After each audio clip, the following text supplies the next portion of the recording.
Great.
Yeah, we can share everything.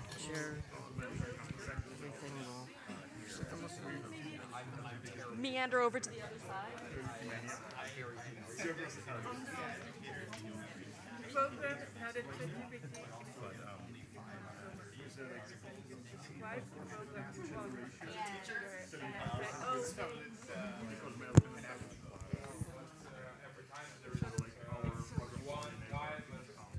Hi, everyone. We will slowly get started. I hope you're comfortable in your seats, on the floor, online. This is a hybrid session.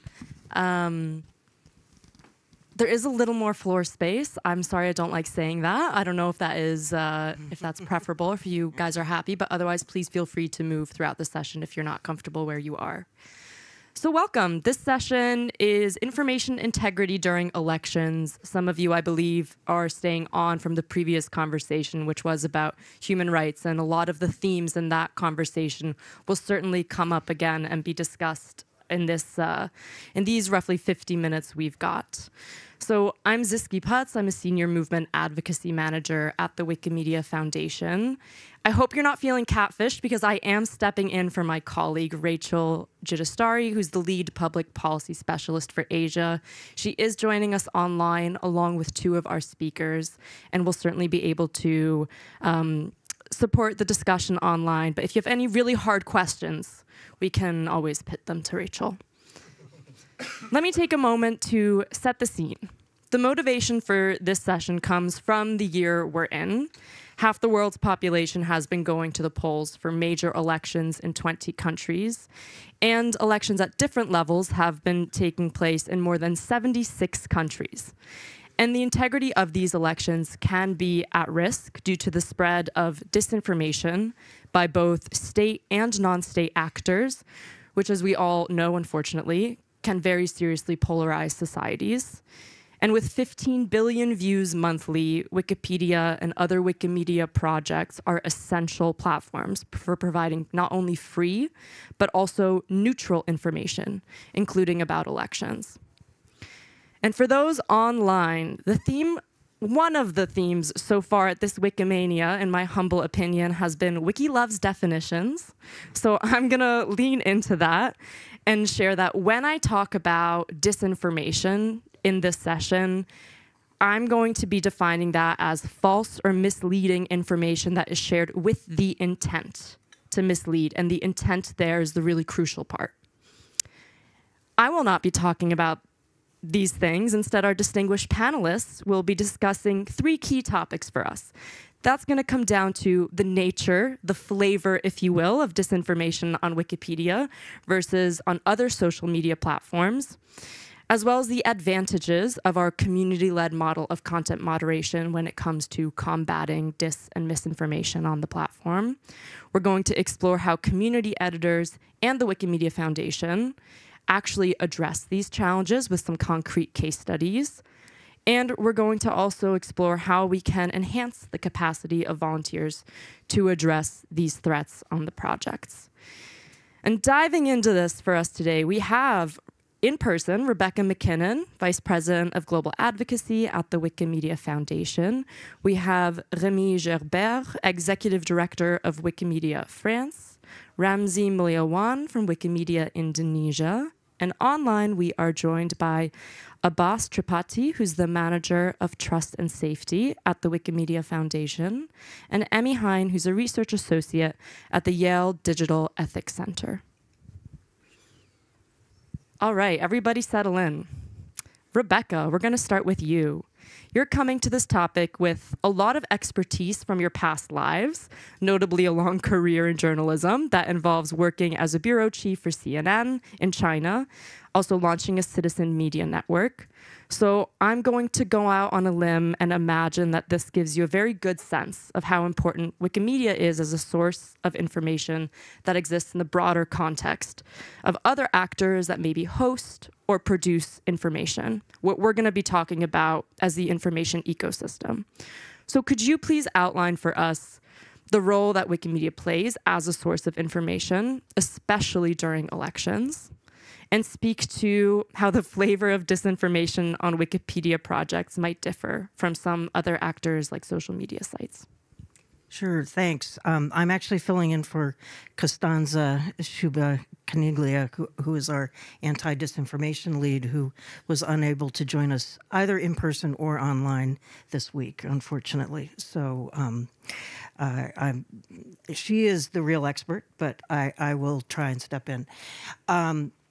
Actually, my experience as a journalist is somewhat outdated for the current information environment. I left conventional journalism in 2004, just as Wikipedia was getting going, before it had a great deal of credibility. But this is part of the point, I guess, is that the people running governments, running major political parties, running major corporations that have a real interest in shaping public opinion about themselves, about their countries and their companies.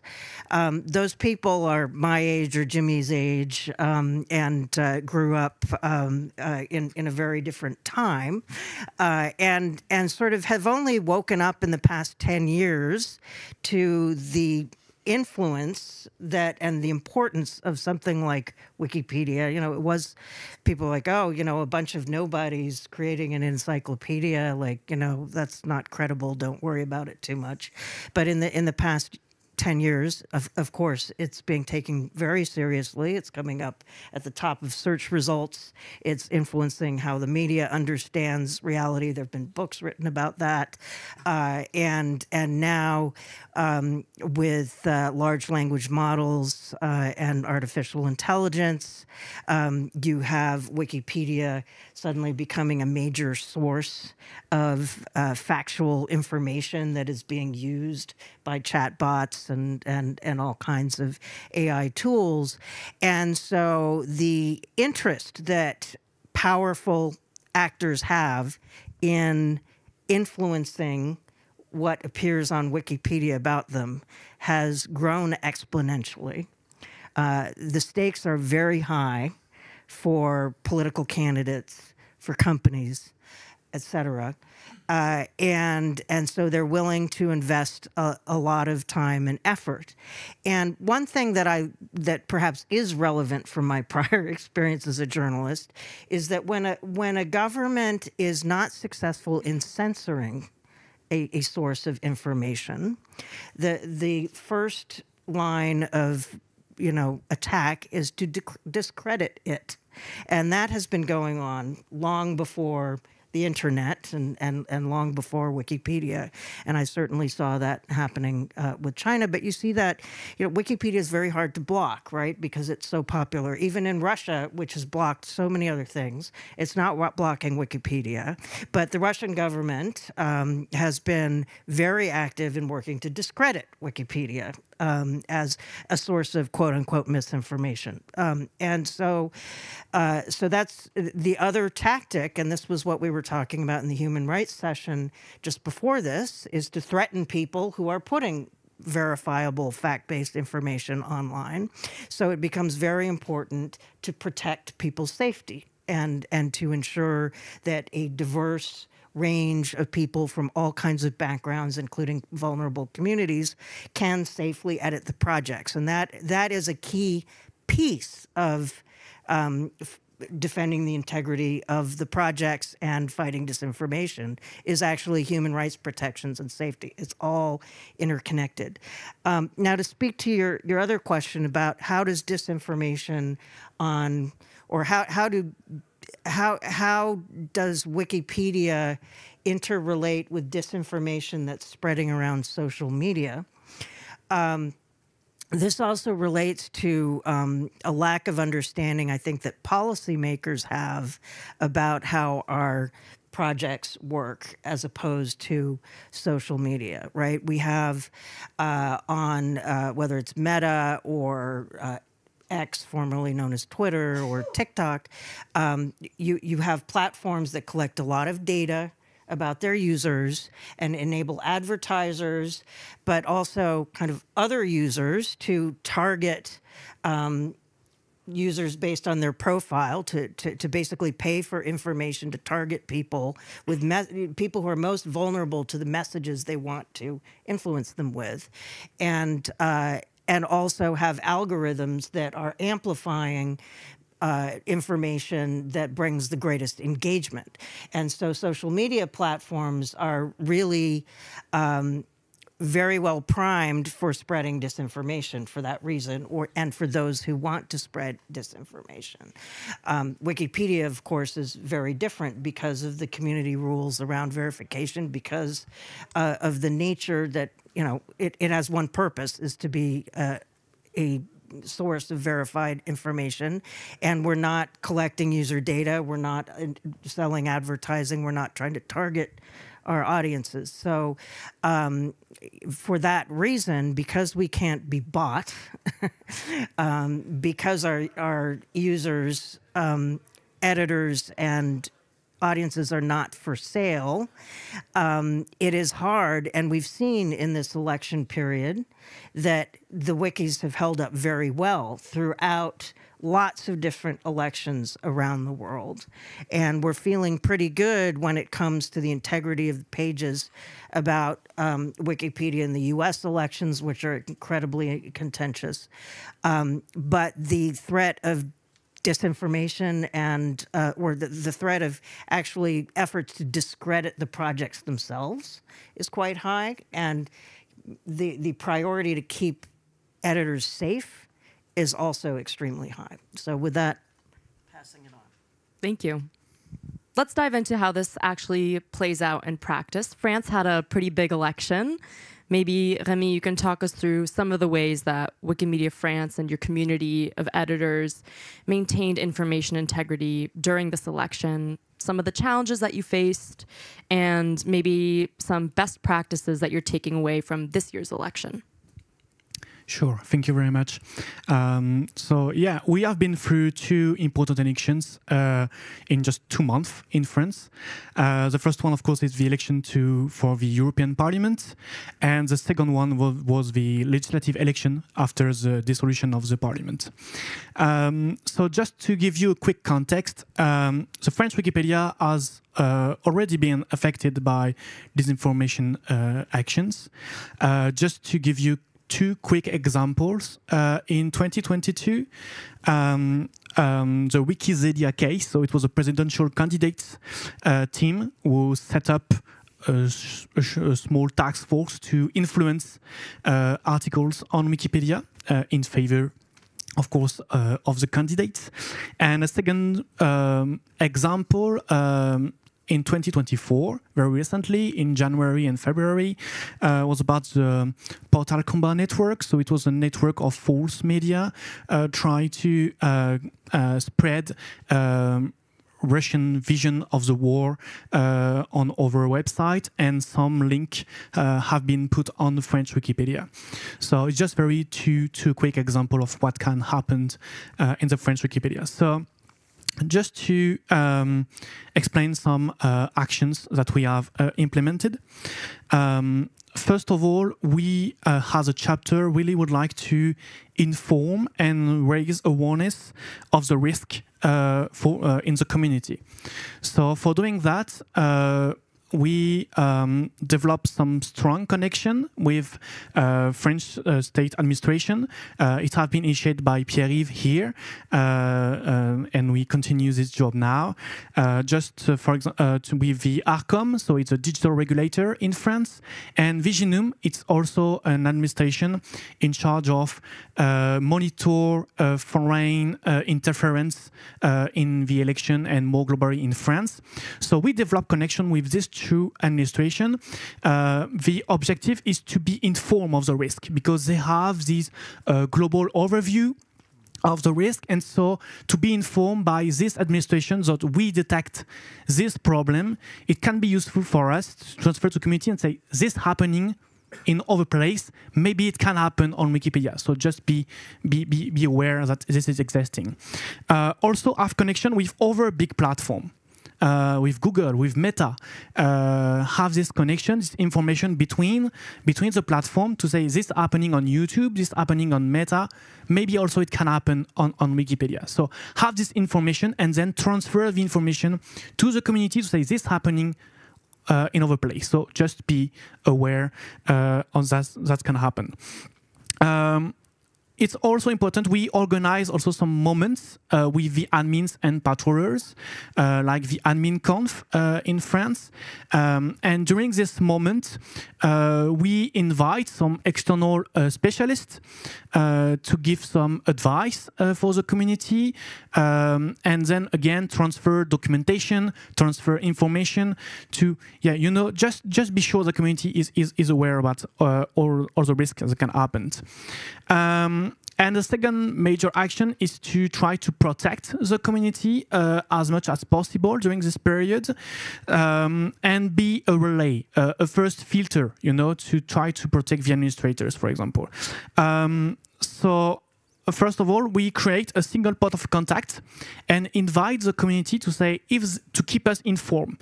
If they detect something suspicious, just keep us informed.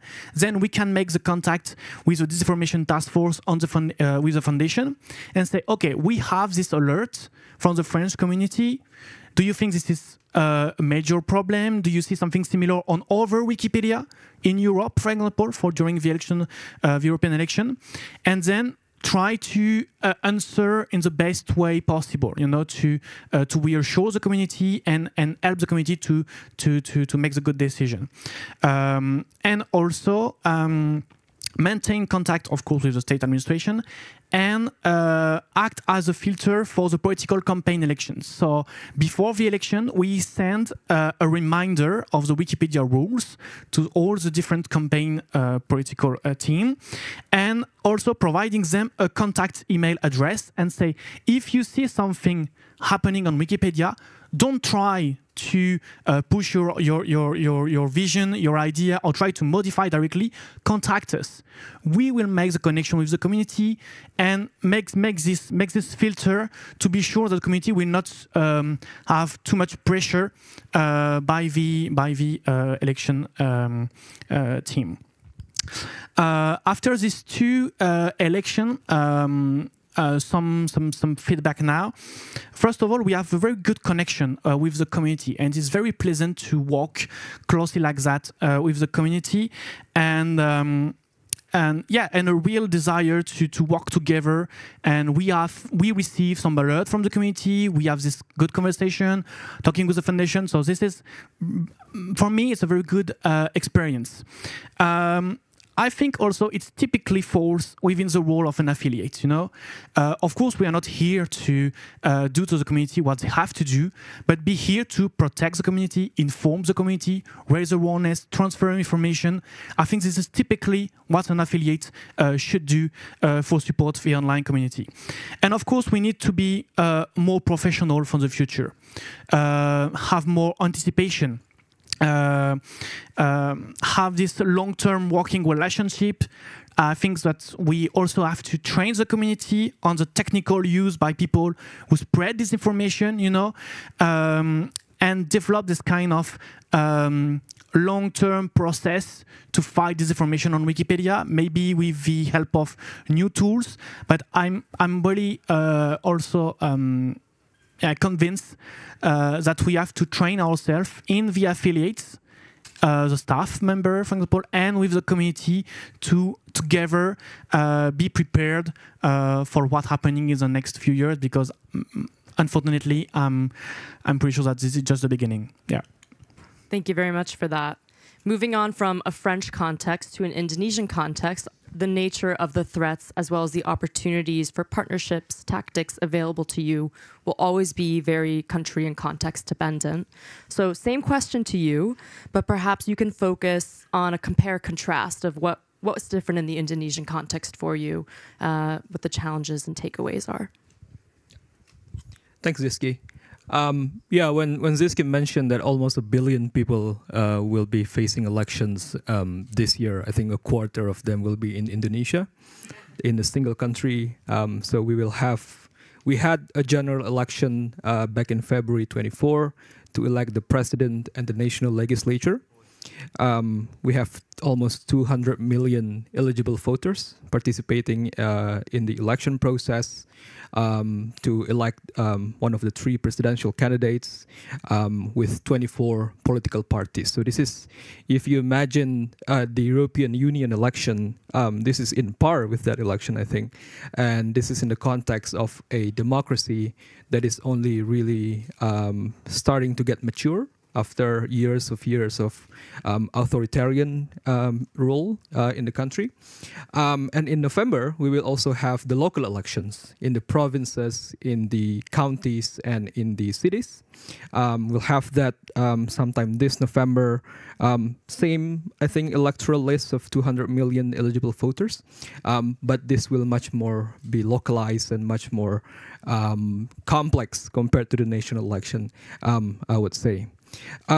So to set the context of the Wikimedia movement in Indonesia, of course, we have the national language, the Indonesian language project, which has been one of the largest projects in the Asia-Pacific region. 700,000 active editors, I think, with less than 50 active admins. But we also have the local languages of Indonesia, the Javanese, Sundanese, Minangkabau, Banjar, and others that also have their own editions of Wikimedia projects. I think the count now is around 34, 35 active projects in those languages, and that have different kinds of communities, different cadres of administrators that is also served by our local chapter in Indonesia, Wikimedia Indonesia, which has been one of the largest chapter in the region as well. So the threat model, so to speak, is just the sheer scale and complexity of the election in Indonesia in just only one country. When you have so many regions, when you have so many municipalities that you have to deal with in one calendar year, dealing with governments and political parties, different interests trying to get their stuff in Wikimedia projects. And that's a lot of election-related information that needs to be monitored by a small amount of volunteer administrators, volunteer community members in such short amount of time. So just think of an election for a country where you need to get those information in a public common good space, and then you have to monitor them for disinformation and misinformation. It's a huge task, and that's what we're trying to do with our limited resources and limited amount of manpower in the Indonesian projects. So yeah, there's always a high potential of misinformation and disinformation in the context of the Indonesian Wikimedia movement. And the model of disinformation that we have always been identified is the history washing, for being such a long time country under authoritarian government, only starting to become a democracy. A lot of people wants to, I don't know, redeem themselves of their past sins. And when they try to be in that democratic model, so that's a lot happening in the Wikimedia projects in Indonesia. But also, as Rebecca mentioned, the penetration of social media. Indonesians are very enthusiastic adopters of all kind of social media. I think Jakarta is one of the most Twitter enthusiastic capital of the world, pre-Musk, of course, I think. That's the information and the context that we're working on as the local community and the local chapter as well, to shape the approach that we have for the two elections this year. So we want to learn from the past experiences, and we also want to empower, so to speak, our local functionaries, knowing that they're the greatest asset for our movement in Indonesia.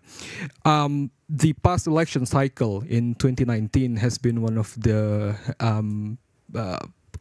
it could be described as there's a lot of political violence in the streets in the 2019 general election. That has also spilled over into the digital space. There's a lot of disinformation and misinformation 5 years ago during the last election cycle. The Wikimedia projects is one of the digital space that is widely impacted by those spillover of political violences. But we have learned our lessons, try to handle that better from 2019. The chapter now tries to coordinate closely with the local administrator of the Indonesian Wikimedia projects. We have private communication channels and Telegram and mailing lists with the chapter leadership, with TNS, and with Foundation's Global Advocacy team to just share freely information, resources, any heads up that might inform us in the parties to all work better together to anticipate anything that will happen during the election cycle. So for the local election next November, We are also planning to have some kind of a capacity building workshop in collaboration with the local chapter leadership and the UNESCO office in Jakarta, just to train and build capacity of our local administrators, cadres, to identify misinformation and disinformation, and set up a common agenda on how they can work together to handle that during the context of the local election. This is something that I think a big theme for the Wikimedia movement this year, empowering our functionaries, our administrators, and just to realize that they are a finite amount of resources that we have to keep our projects safe and sustainable for all. Thank you. Highlighting real quick, we had a mention of partnerships including information sharing with some private companies, and then we had a mention of UNESCO. Some different friends we can work with. So you've set me up perfectly. Abbas, if you are with us and hearing us, we're moving over to you. Yes, the hand is raised. Ramzi alluded to it, but perhaps you could dive into the details for us. What work does the Wikimedia Foundation do on its own during these kinds of elections? And where does the foundation then collaborate with movement members? Right. Thank you so much, Ziski. I think between Rebecca, Remy, and Ramzi, we talked about a lot of things that the Wikimedia community at large does in terms of ensuring information integrity, especially around elections. But in this work, the volunteers and the affiliates are not alone.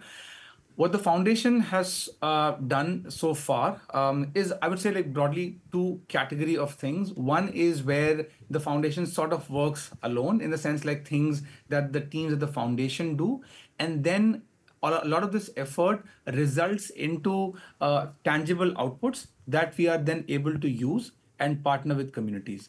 So just talking about some of the things that the foundation does, for example, I think the most important work that we do is research and partnership.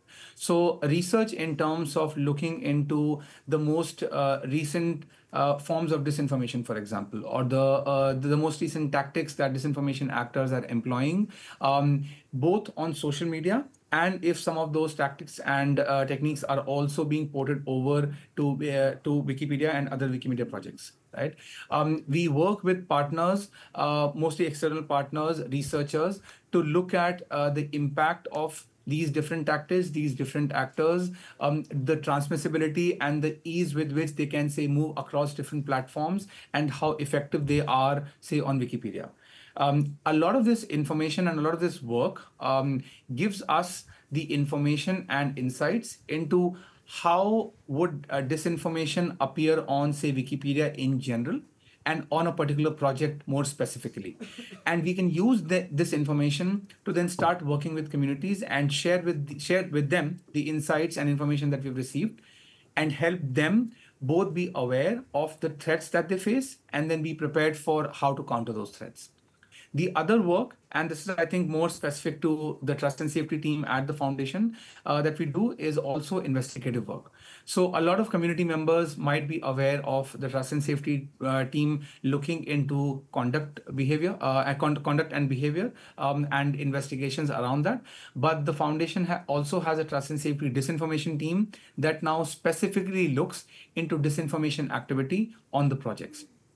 The main thing that we focus on is behavior of editors, their specific editing patterns, their past ties, even current ties to organizations where these editors might have incentives in injecting disinformation on the platforms within the projects itself.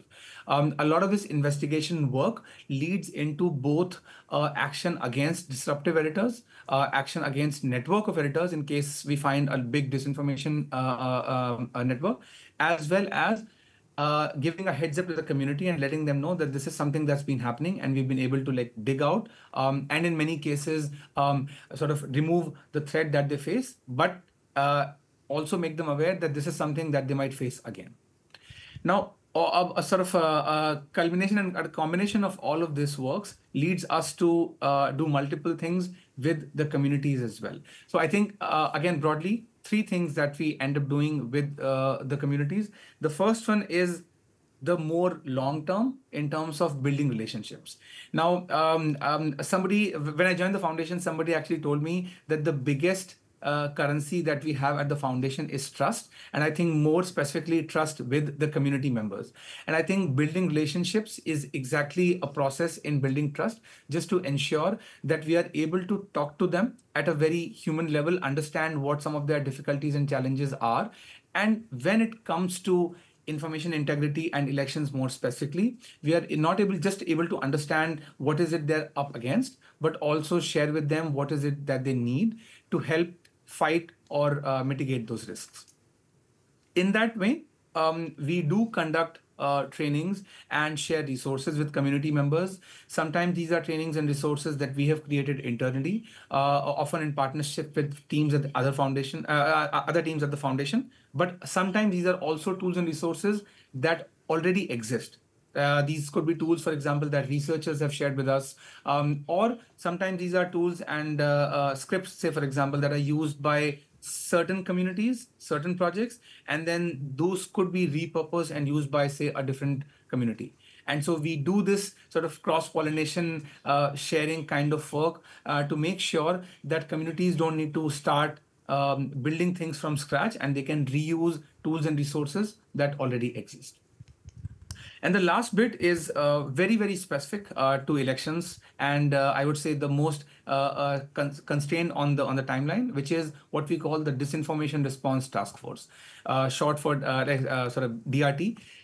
These small task forces, DRTs, are very focused on specific elections and are set up maybe say a month or 6 week prior to the election.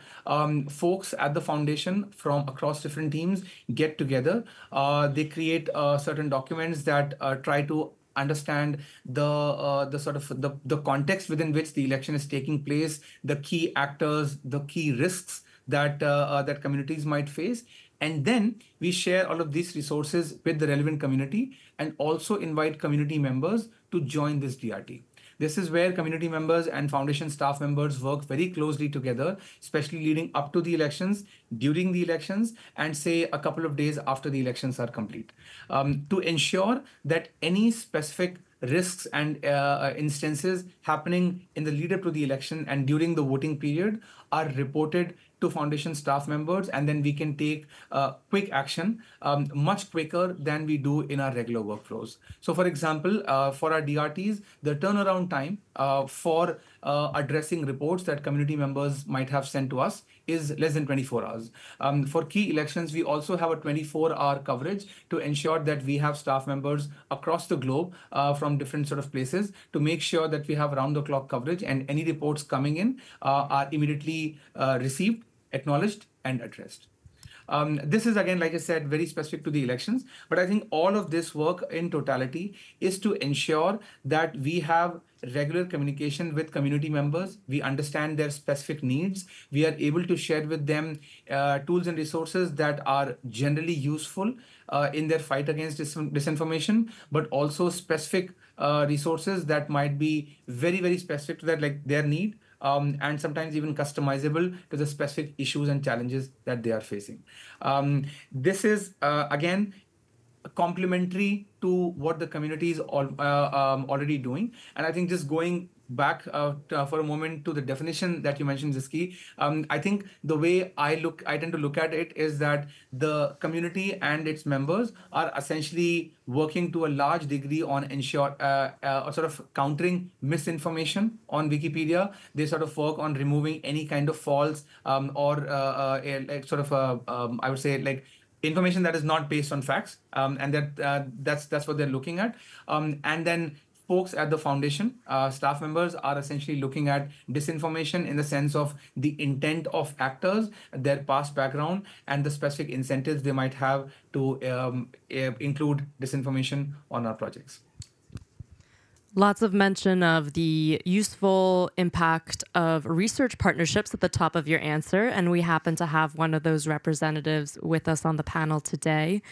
Emmy, can you tell us a little bit more about the research that the Yale team has been doing and perhaps some preliminary findings related to what we could focus on as a movement going forward to strengthen our capacity? Sure. So, hi, everyone. My name's Emmy. I'm a member of the Yale Digital Ethics Center team partnering with Wikimedia to investigate disinformation on Wikipedia in the lead up to the 2024 US presidential elections. And the kind of goal that we set at the start of the project was to investigate the prevalence and patterns of disinformation on the platform in the run up to these elections. So, is there disinformation on political pages? What are the editing community dynamics that might be contributing to it? What are patterns and trends over time for relevant pages? And we wanted to look at not just the kind of top line prominent pages for candidates and that sort of thing, but also at less well-trafficked pages that we suspect might be more of a target for mis and disinformation. This is all very ongoing research as we speak. So any feedback about methodology or ideas are more than welcome. But I'll run through our methodology quickly. And so basically we identify some root pages about the election. So a presidential candidate, a congressperson, a politically relevant page like the DNC or the RNC. And then for candidates, we are identifying edits at the highest risk of reversion, so that somebody undoes the edit. And this is based on this risk is calculated based on a machine learning algorithm provided by Wikimedia. And then we go and manually analyze the highest risk edits.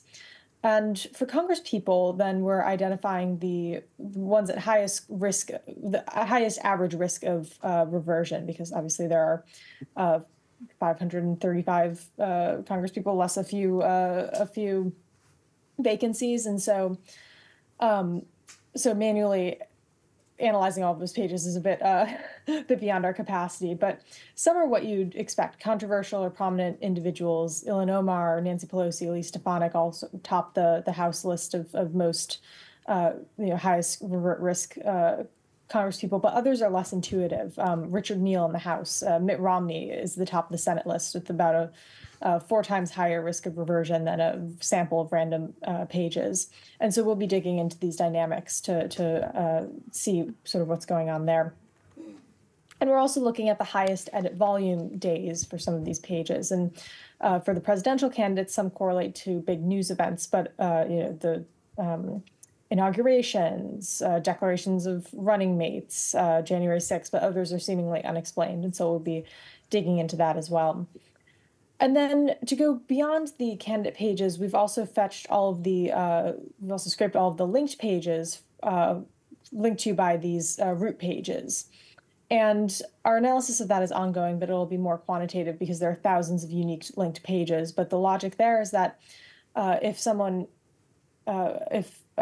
an actor wants to spread disinformation on Wikipedia, they may target not the sort of top level page for a candidate, but maybe a page about their policies, something that may fly under the radar a little bit more.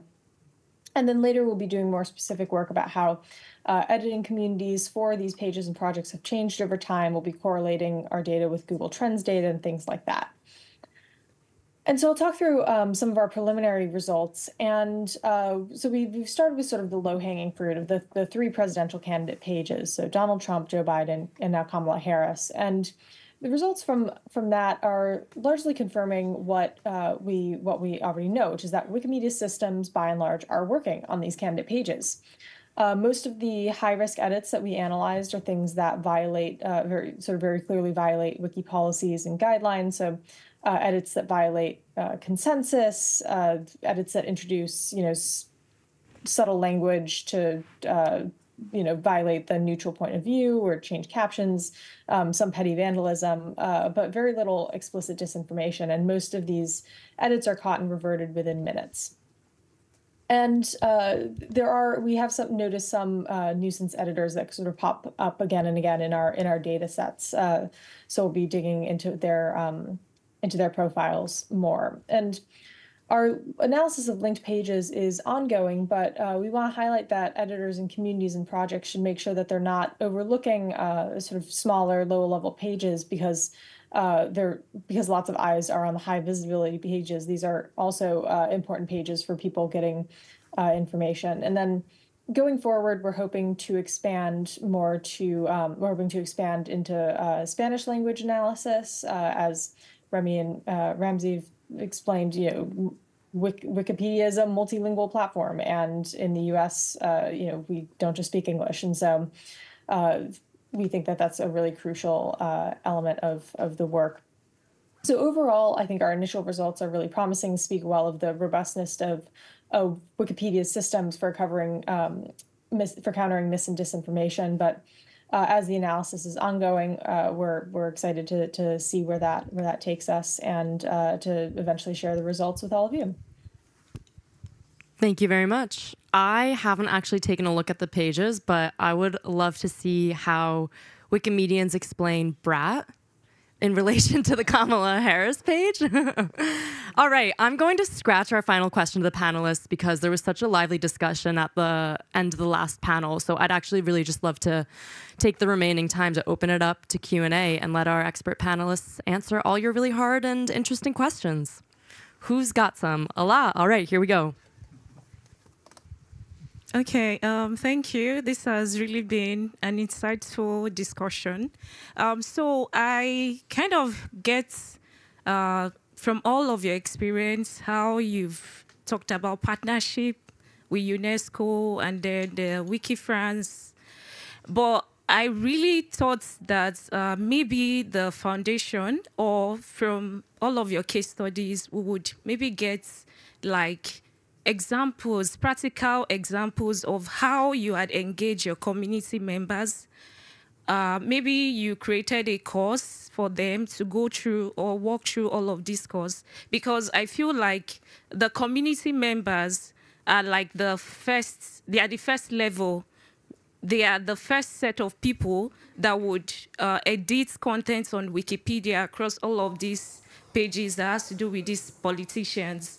So I was thinking maybe the foundation would think about coming up with a course, just like we have for the Big Funnel, the African Growth Projects. I think having courses like that will really help editors acquire the basics that they need to know when it comes to, okay, this is how you identify mis and disinformation. And also, I kind of take some time to go over the disinformation repository, and I saw a whole lot of resources there. I saw some trainings, I saw some research that have been carried out. I also saw some bots that have been created. So I was just wondering, could it be a course where Wikimedians would learn how to use these bots? Like for some of those bots, they are not active currently, but some of them are still active. For people who don't have technical skills, how can they learn how to use these bots on the different Wikimedia projects? Because we can't just leave it for the foundation alone. We have a lot of editor community. So I would really like to see more of this.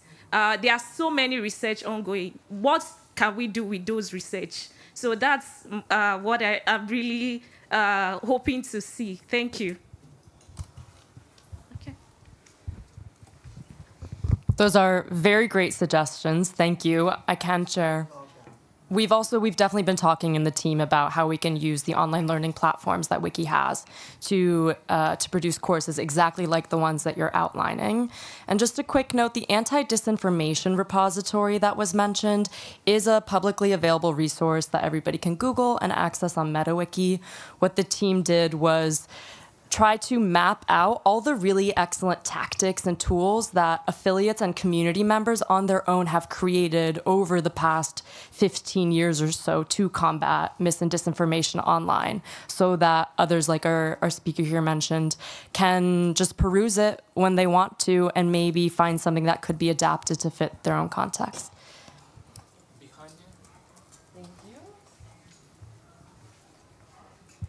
Maybe we can just gather 3 questions at a time. I saw there was one here, and then we'll move over to the left side of the room.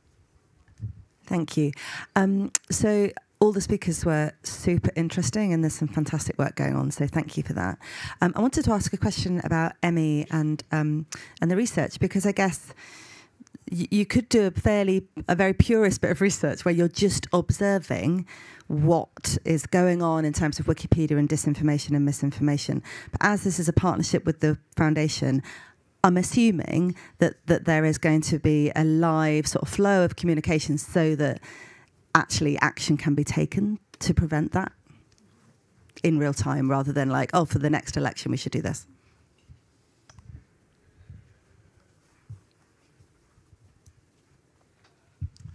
Hi, thanks for this panel.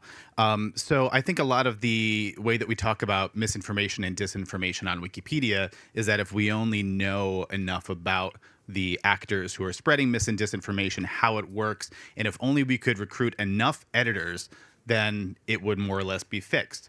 I'm really curious about something that Rebecca, you mentioned at the very end of your part, which is how can we keep our editors safe? So speaking as somebody in the US where we don't even have to worry yet, at least, about state actors going after Wikipedians, which is the case elsewhere, I would tell every person who is interested in actively editing politics on English Wikipedia that you will receive threats and be followed and stalked all over the internet. So my question is, on the back end, you've recruited editors, you're handling disinformation, the quality is getting good, but the editors are under siege.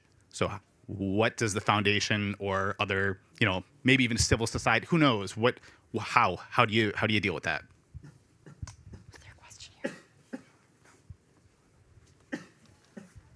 I have a question about your thoughts on amplification. I know that is not exactly disinformation, misinformation. It's taking a true core of an information but making it way worse. An example was the bed bugs in Paris last year, where everybody thought, and if you look at the Wikipedia page, it's a true core of information, but at the same time, then the French government said that it was Russian bots who made the problem bigger, but then they can quote Wikipedia as a source. And I would be curious to hear your thoughts on these amplification problems, also maybe from the outside, from Emmy. All right, Emmy, you got 2, so we'll start with you, and then we'll keep going around and take more questions. Oh boy. Okay, so to the first question, yes, we're definitely committed to sharing, actively sharing information as we come across it. If we come across it, like, Russian botnet spreading misinformation on Wikipedia, we're definitely not going to, sit on our hands and just let it be revealed when our peer-reviewed paper is released in, a year. We're going to be sharing information as we work on, as we do the research, and our goal is to put out, we're committed to putting out, a paper document, working paper before the election in September or October, so that we can, take action even before this election. And then, as per the second question, amplification is a really interesting and sort of subtle phenomenon. I think what we're seeing with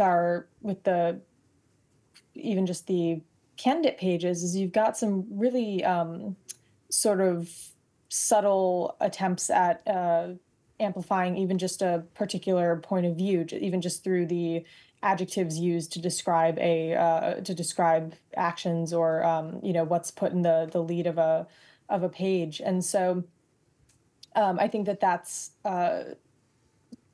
so far it seems like most of them are being caught and reverted by people who are aware that it's not corresponding to the neutral point of view. But we worry as we dig deeper into more of the kind of secondary pages that we're going to see more of that isn't necessarily caught because the pages get less traffic, have fewer eyes on them.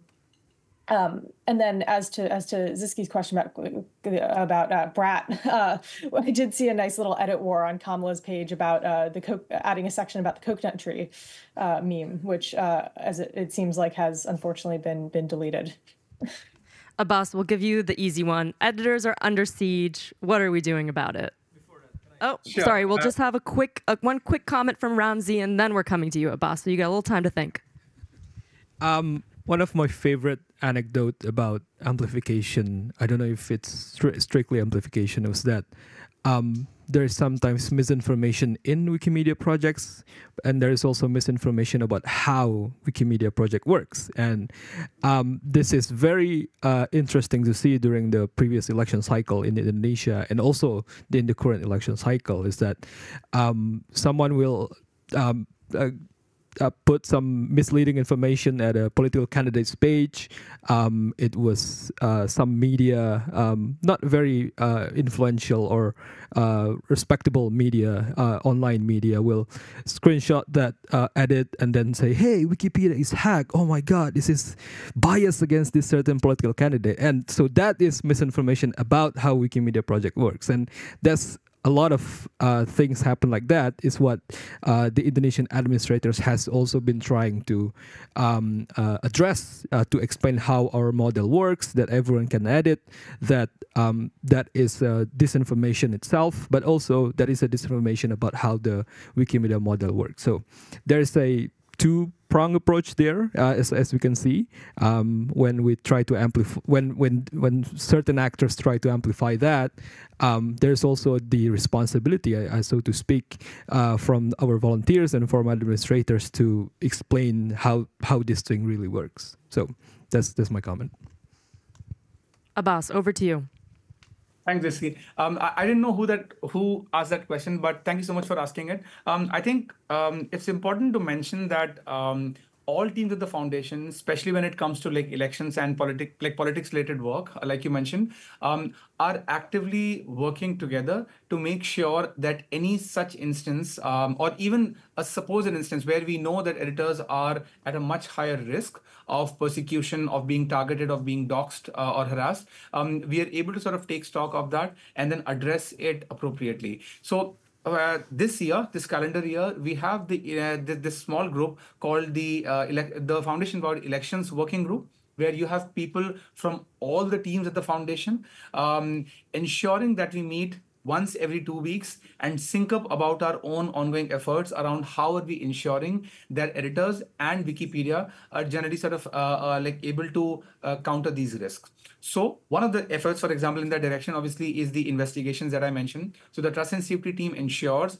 that any instances of harassment, abuse, or targeted attacks towards editors are appropriately handled. Now, obviously, the best that we can do in such instances, of course, is banning such editors from all projects, right? Now, that's the extent to which that happens. When it comes to physical safety, when it comes to physical danger, we have the human rights team. They did a fantastic presentation just before this one. And they did talk about how they are ensuring that editors are safe. Obviously, it's an ongoing partnership, ensuring that editors themselves ensure and take certain steps to ensure their safety. But at the same time, when they are at genuine risk, the foundation has gone to the step of actually moving people out of their respective sort of cities and countries just to mitigate the danger and the risk that they might be at. So there are a couple of steps, depends on the severity of what we are talking about, depends on the country and the geography that we are talking about, and the immediacy with which the foundation needs to act. And so considering all of those factors, the foundation does take a series of steps, but the goal remains the same, which is that we want to ensure that every single editor that's part of our community remains safe and they are not afraid of doing the very critical and important work that they're doing in this process. I also wanted to, I know, Rebecca, you have a point, but I briefly wanted to touch on Lucy's question around the foundation sort of working with researchers. I think just the sort of foundation, the foundation elections working group that I talked about is also relevant because we have teams within that working group, including the external communications team, as well as Rebecca's team, part of that group. And what the teams do in that process is look at elections, the different risks that are posed to both the Wikimedia movement in general, but editors more specifically are mitigated.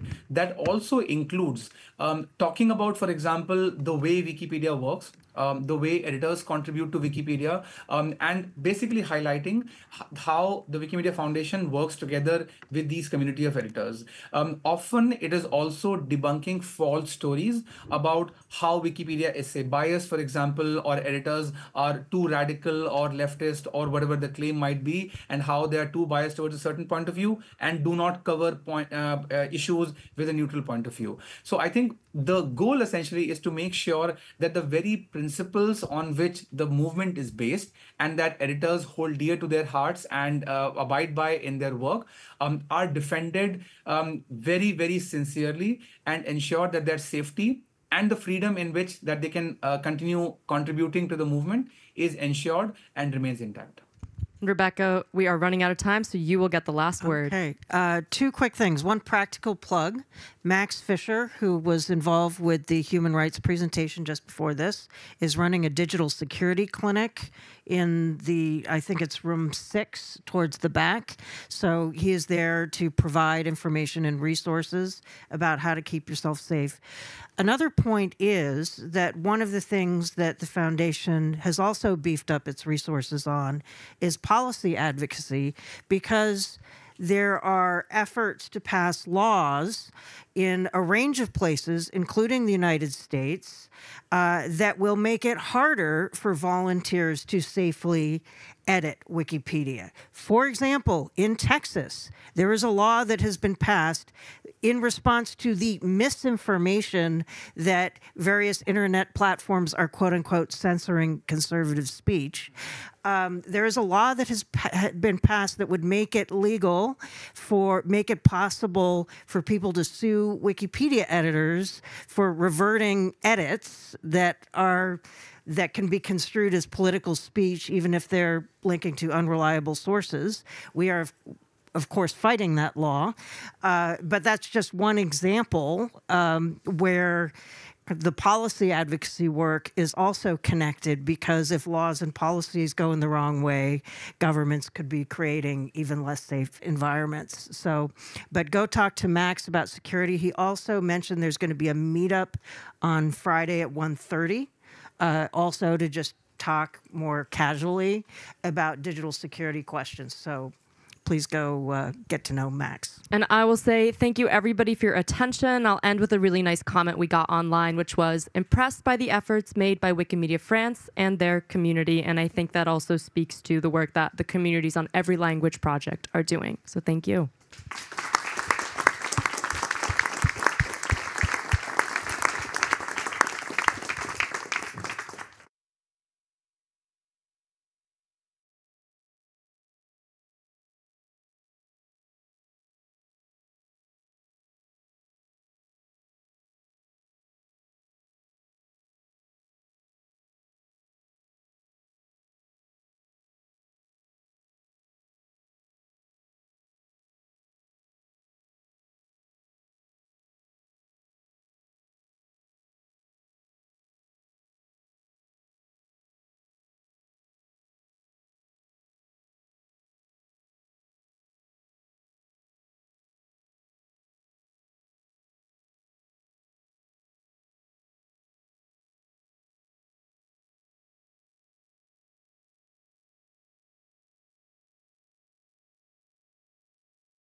Hello? Oh. Hi, everyone. My name is Natalia Ćwik. I am Executive Director of Wikimedia Polska. And I'm really happy to see all of you here. I guess you are interested in the topic of disinformation as much as we are. And since 6 months exactly, we are cooperating with another Polish NGO. It's called the Magog Association. And they specifically deal with disinformation in a very practical way by providing tools to combat disinformation. And we started to cooperate because we are natural allies, as we believe. Wikimedia and NGOs combating disinformation have common goals.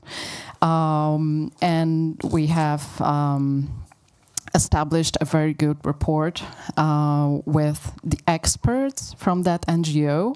So today we invited one of them, Mateusz Cholewa, who specializes in explaining, providing, and training people on how to practically, I underline once again, practically combat disinformation, understand how to spot it. He will show you some tricks, some very useful tools, applications, websites, and other important things that you might need when trying to figure out what is disinformation and what isn't, and what to do about it.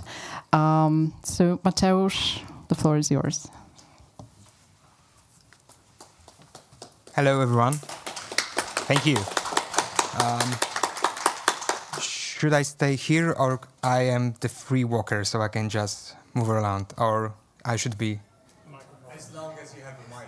Okay, so I just try to stay here, but I'm sorry for my movements because I'm a very expressive person. So I will probably doing some weird moves and hope that it doesn't bother you during my presentation. So as you can see, today's topic is defend yourself against disinformation. So the ABCs of fake news and essential verification tools. And you probably wonder, who is this guy standing here? So as Natalia said, I'm Mateusz Cholewa. I'm a fact-check specialist from... oh, great. So now I'm a mobile. That's very helpful. I'm a fact-check specialist from Polish the Magog Association, which is first Polish fact-checking organization. And I specialize in topics of fake news, such as health disinformation, crisis events, and my personal bests are everything containing the environment disinformation. As you can see, I wrote the piece about how the oil industries are spreading disinfo about global warming, and I based my work on Naomi Oreskes' investigation and other climate investigations pieces. And from more than a year, we are monitoring internet scams from social media.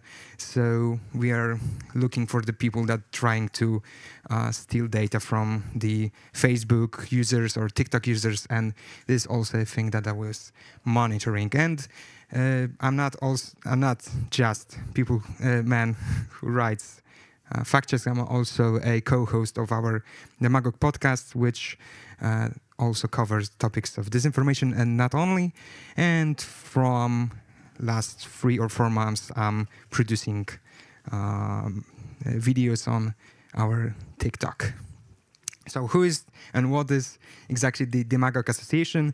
So it is the first fact-checking organization in Poland. Our mission is to combat false information and to while providing our citizens with reliable, unbiased, and verified information. And we do it by monitoring social media, especially Facebook, TikTok, and Twitter or X. And since April 2014, our team has been verifying politician statements and election promises and publishing analysis on our website, which I will show you just in a moment.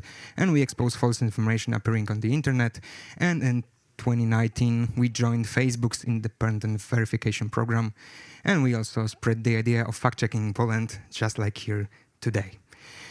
And since May 2019, we have been member of the International Fact-Checking Network, so the biggest fact-checking organization all around the world, which gathers many other fact-checkers. And we are also partners in international projects such as Hatedemics, which concentrates on hate speech in the internet. AI for Trust, which trying to implement AI solutions to verify, to find and to verify false news spread on the internet, and the Fake No More, which is an educational program for the youth in Poland. So this is, like I said, our website. So we just rebuilt it like a year ago, and now it's very clear to see that we are having in this new pieces that we are publishing, the number of the things that we did.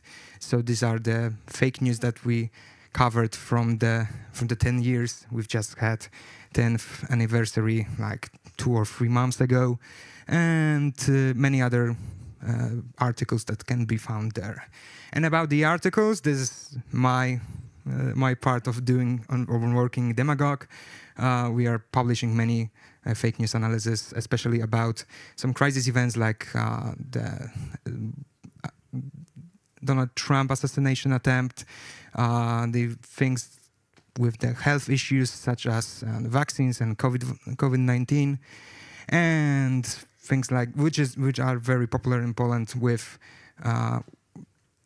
5G technology and Wi-Fi technology that is said to be dangerous for people, and very popular in some parts of the Polish Facebook parts, and this kinds of environment disinformation, like we can see here, about the weather maps, which are supposedly exaggerated to put too much effort on the things that are done to stop climate change. And here's the short information about the International Fact-Checking Network and the European version of it, so the European Fact-Checking Standards Network, and our attendance in it demanded to be impartiality, transparency of sources, and transparency of financing and organizations. So, like I am still staying here and talking about the demagogue, this is also demanded to be transparent. So that's it. And 2 or 3 things about the Facebook's independent fact-checking program. So if someone posts some false information or some missing contact information or AI-generated content that is showed as a real one, we get the info from the users or from our partners, and we have the ability to prepare an article. And when we are giving this information to the Meta, they put this kind of label on it, which says that this is a false information and was checked by the independent fact checkers, and every user can see why this was covered and go to our analysis. So we are transparent. We are not putting labels just because we think it is untrue. We are giving reasons to it. There's still place and right there if you don't want to gather around the door. Okay, so here's, after this really long talking about myself and the organization, here's the agenda of today's lecture. So we are going to start with this disinformation ABC, which when we gather from the very basics, and I'm going to ask you what in your opinion means disinformation. Then we're going to have short disinformation and its definition, and we're going to finish this part with difference between disinformation and misinformation and malinformation. In the part 2, I'm going to give you disinformation and examples. So I'm going to show you the main trends in disinformation and how AI is used to create false information. And The last part is going to be essential tools to counter disinformation. So we're going to learn about image verification, web archive, and browser link, which are very useful to explore the internet, and also AI detectors. And we're going to finish with short Q&A session. We're going to see if it's going to be 10 minutes or 15 minutes. We'll see. So, disinformation, ABC, and I'm going to ask you if you have your mobiles or any other devices to join me on the menti.com, which is like a virtual presentation website. And I'd like to ask you what disinformation means for you. And I really want to know your answers. So you can simply go to the website and type the code, or you can scan the QR code, and in short, I don't know, 3-4 minutes, we're going to see what are your answer to this topic and how they correspond with some definitions.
Okay, we've got some answers, 43, 40, 34, 36 responses. You're very, very cooperative group. That's very nice.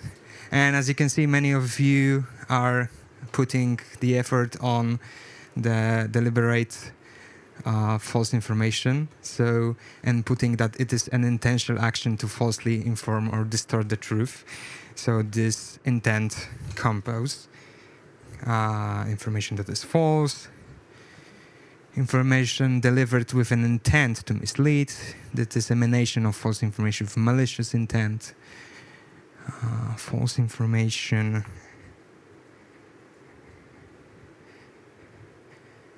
okay, I'm going to scroll down so we can see the other responses. Sorry.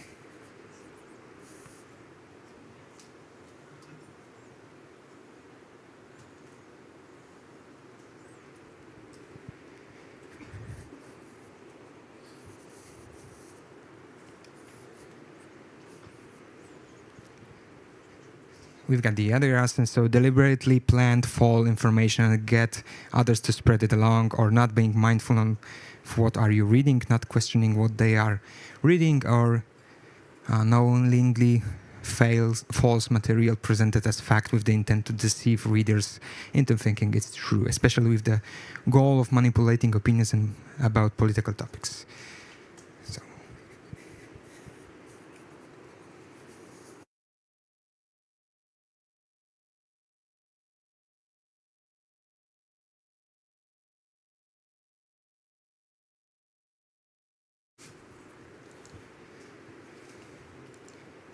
Okay, so I'm very happy that you pointed out the fact that the intention is very important to see if something is disinformation or not, because not every false news that you're going to find out during your Wikipedia research or searching information that you can put in an article is going to be specifically disinformative.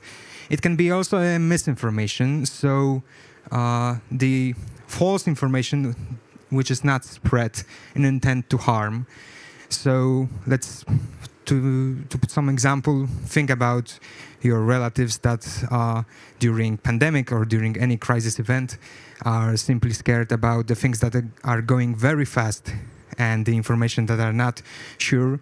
And in a way to try to spread news about what is happening, they are deliberately posting something online or spreading it through WhatsApp groups or messenger groups.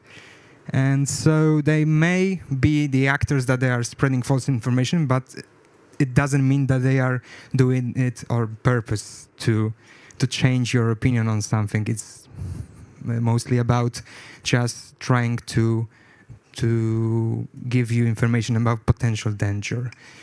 And there is also this kind of a malinformation which is spread in intent to harm, but it lacks of falseness. So it's maybe a true information that is spread in intent to do something bad. And the good example is in this kind of a malinformation is probably the videos of immigrants in countries doing some violence or committing crime, which is exaggerated or extrapolated to the whole community of the people living abroad. So even the one person is exactly doing something wrong, doesn't mean that the whole community is tend to commit the crimes, which is a malinformation. So it's true, but it is spread in this intent to harm. And the thing in the middle is the component of the two of those.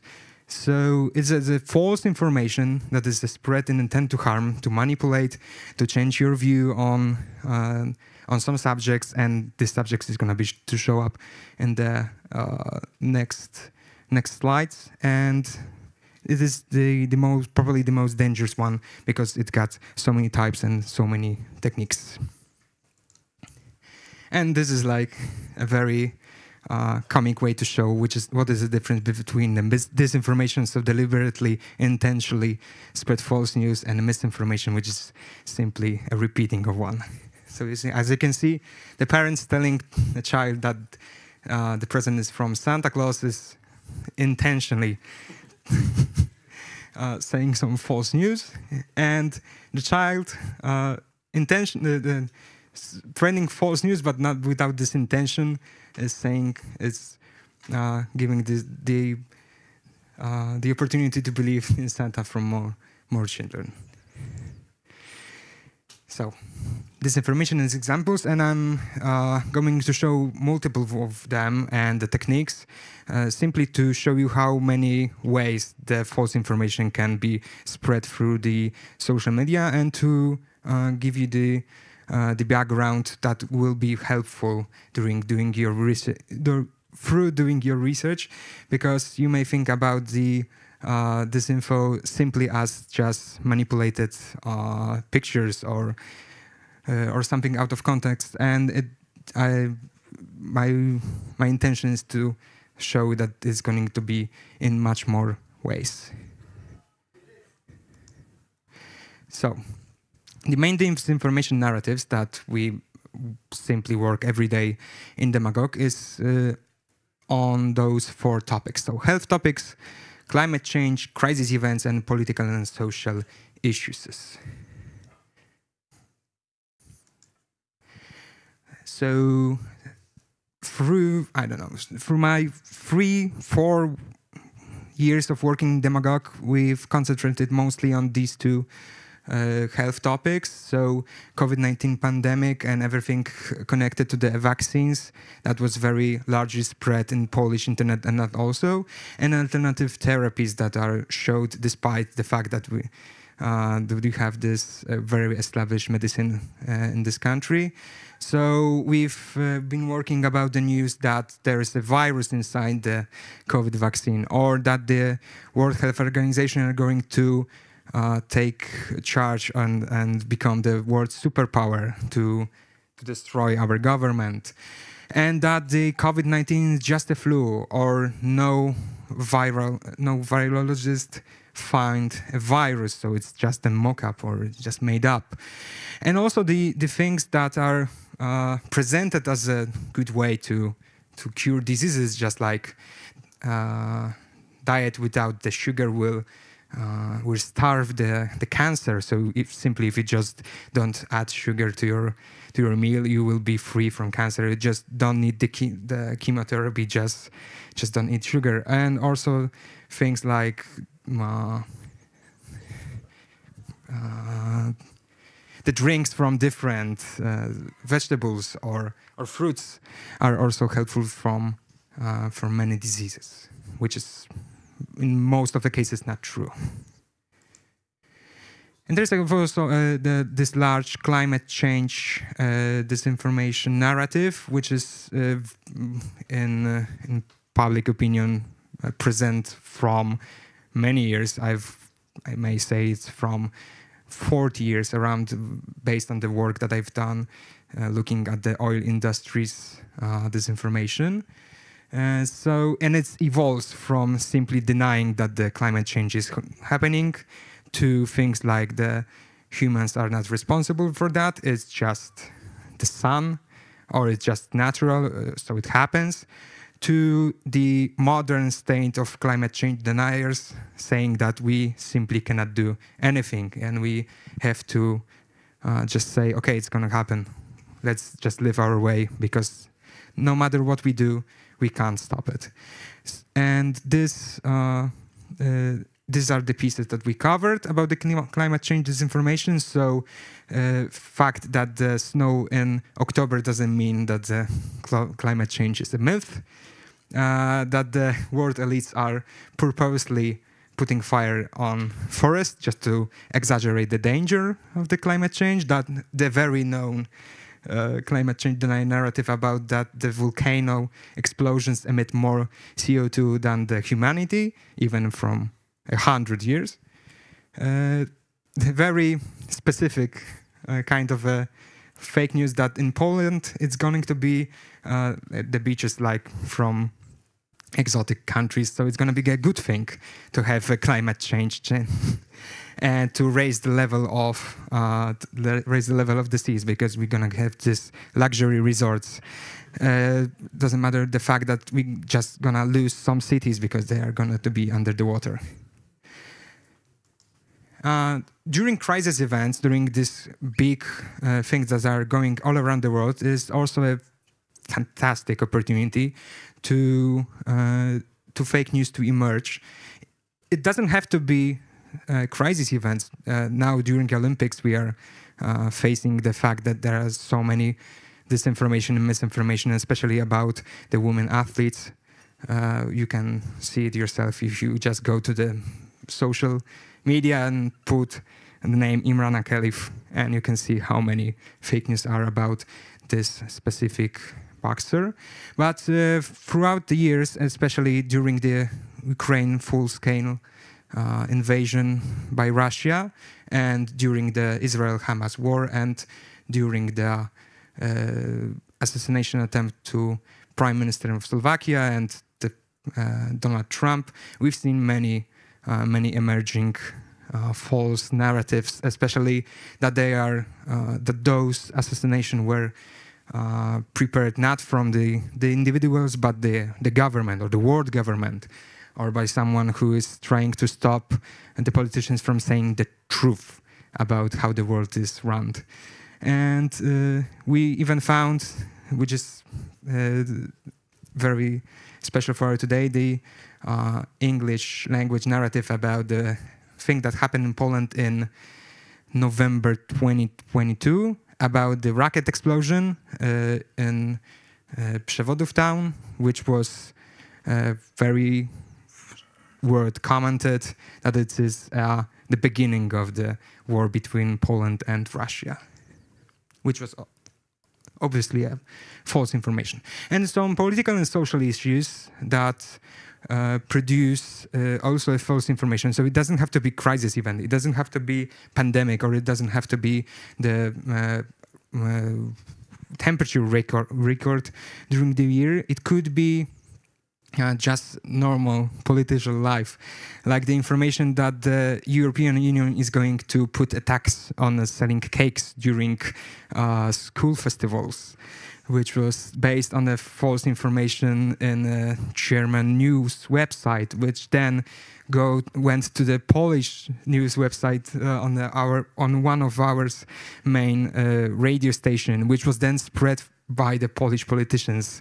Even that this first article was corrected by its authors, it spread with its life, which is a good example of how fake news is produced and how it lives. It even can outlive the original source, and going step by step and looking what is the origin of this false information can be very helpful from debunking it.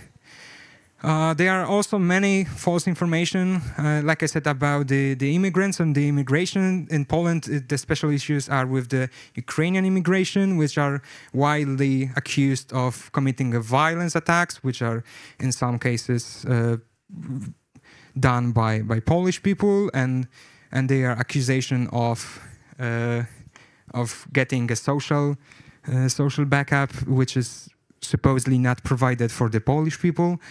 And the recent information about the immigrants from Africa countries that are deliberately or supposedly transported to Poland, which is presented by the photos that were actually made up, taken in Italy, or the building of setting the building that are actually for the Turkish workers, which are going to build one of Polish highways.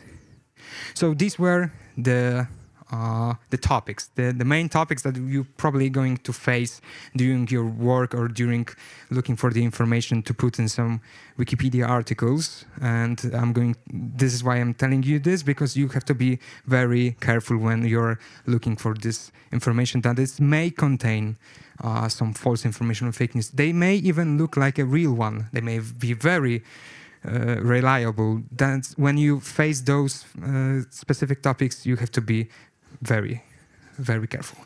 And why? Because disinformation have many techniques to mislead you, to try to convince you that the information is true. Some may be very easy to verify, such as information spread supposedly by Polish justice minister, who supposedly said that the immigrants can rape and steal without consequences because they changed the codex due to the fact that the immigrants are not in our cultural region, so that's why they supposedly changed it. As you can see here, the information wasn't very largely spread or commented, but on the other social media it was quite popular, especially on TikTok. And simply to verify if it was true or not, we contacted the Justice Ministry to see to look for a comment, request for a comment, and to ask if the Justice Minister actually said it. And we've got the information that it was he never said the thing about the fact that the immigrants cannot be punished for doing or committing these specific crimes, but we didn't have to look for the comment because it was obviously very easy to verify just by looking on the codex itself, which is presented on the internet, and to see that there are no categories which were presented here. So there was no way that the people from the other countries committing crimes in Poland could avoid being punished. I didn't put it here, but I have to tell you about the one specific topic which was very amusing during my work about false information. So it was the information that the shape of Polish parliament is is made after the menorah, so the Israel candle holder. I don't know whether I'm going to say it well. So it's an obvious argument that the Polish parliament is under Jewish control.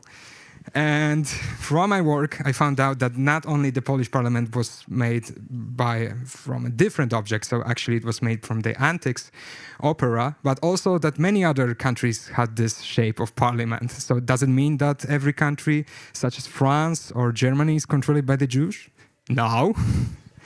But the funny thing that I found is that many countries have different shapes of parliament, and some authoritarian countries such as Russia or others have this parliament shape of a classroom. So it's like a teacher and the students. So if you want to find out what are the shapes of the parliaments all around the world, I recommend you to find the piece about it. It's very, very interesting and expanding the knowledge.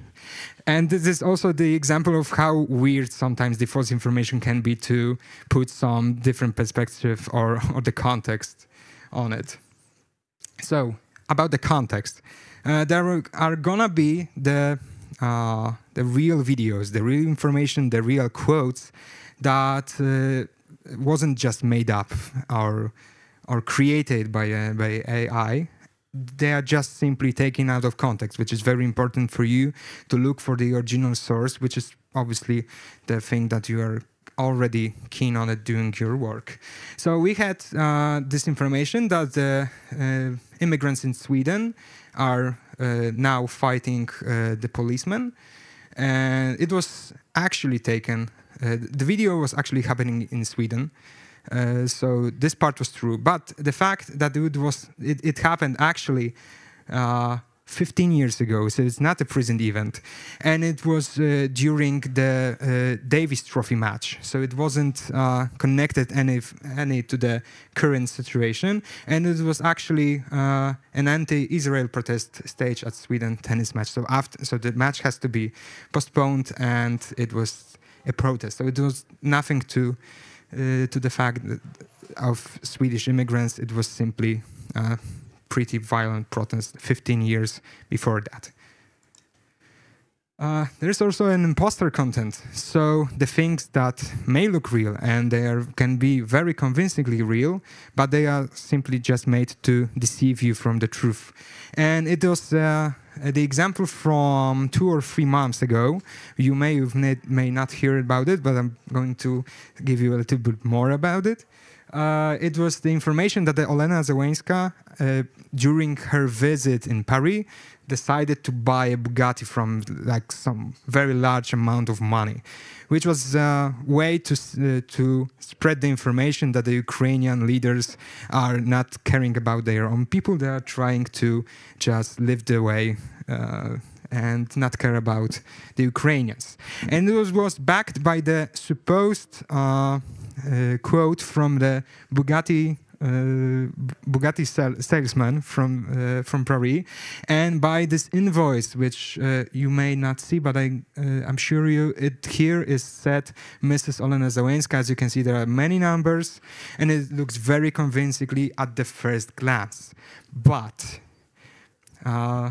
some people mentioned that there are some issues with this document. The first thing first, it is in English, not in French. What is the point of working in Paris, Bugatti place, and putting an invoice in English? There is no there's no currency here, so they are just numbers, but we don't know if the Załęska supposedly paid in dollars or euros or anything. And there was also a misspell in the address of the place where you can order a Bugatti. So this was also it doesn't, just to avoid the fact that this invoice was posted on a French website, which was specifically created just a week before Olympics, and it contains the AI-generated content, which can be seen when you look at the top of some articles, which contains fragments of prompts that weren't deleted by the people who posted it there. But the ultimate debunk was this press release from the people who sell Bugattis in Paris, which says that this thing is just a made up, and the whole thing was just created to diminish Ukrainian leaders. And we can say that this is like imposter content. So trying to impose that someone was a Bugatti seller and trying to convince people that this is a real information. Now, there are more imposter content. It couldn't be just some people selling things. It can be even reliable source of information, just like this Polish news agency, which in July of this year posted the information that partially mobilization is going to happen in Poland in July. Sorry. So this false information was posted in the end of the May, and the information that in July is going to be partially mobilized. As we can see, we are in the beginning of the August, and no one just been given a gun and sent to the Ukraine. But at the moment, it was very convincing. But luckily for us as a Polish people, it was quickly debunked by Ministry of Cyberity here in Poland, and news outlets quickly removed the information from the website. So we've got luck. But the fact that even a reliable source posted that something that looked real doesn't matter, doesn't mean for 100% that it is actually true information. Okay, now I'm going to show you 2 videos about the media manipulation. And I'm just going to walk there. And I'm going to ask you which of these you think is the actual video from the European Football Championship. So here's the video number 1.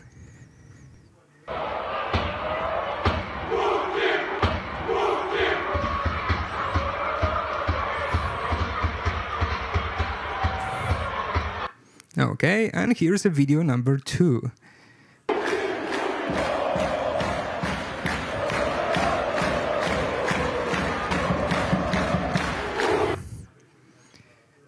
Okay, so what do you think? Which of these is the real video presenting the thing that happened during the football championship in Germany? The first one or the second one?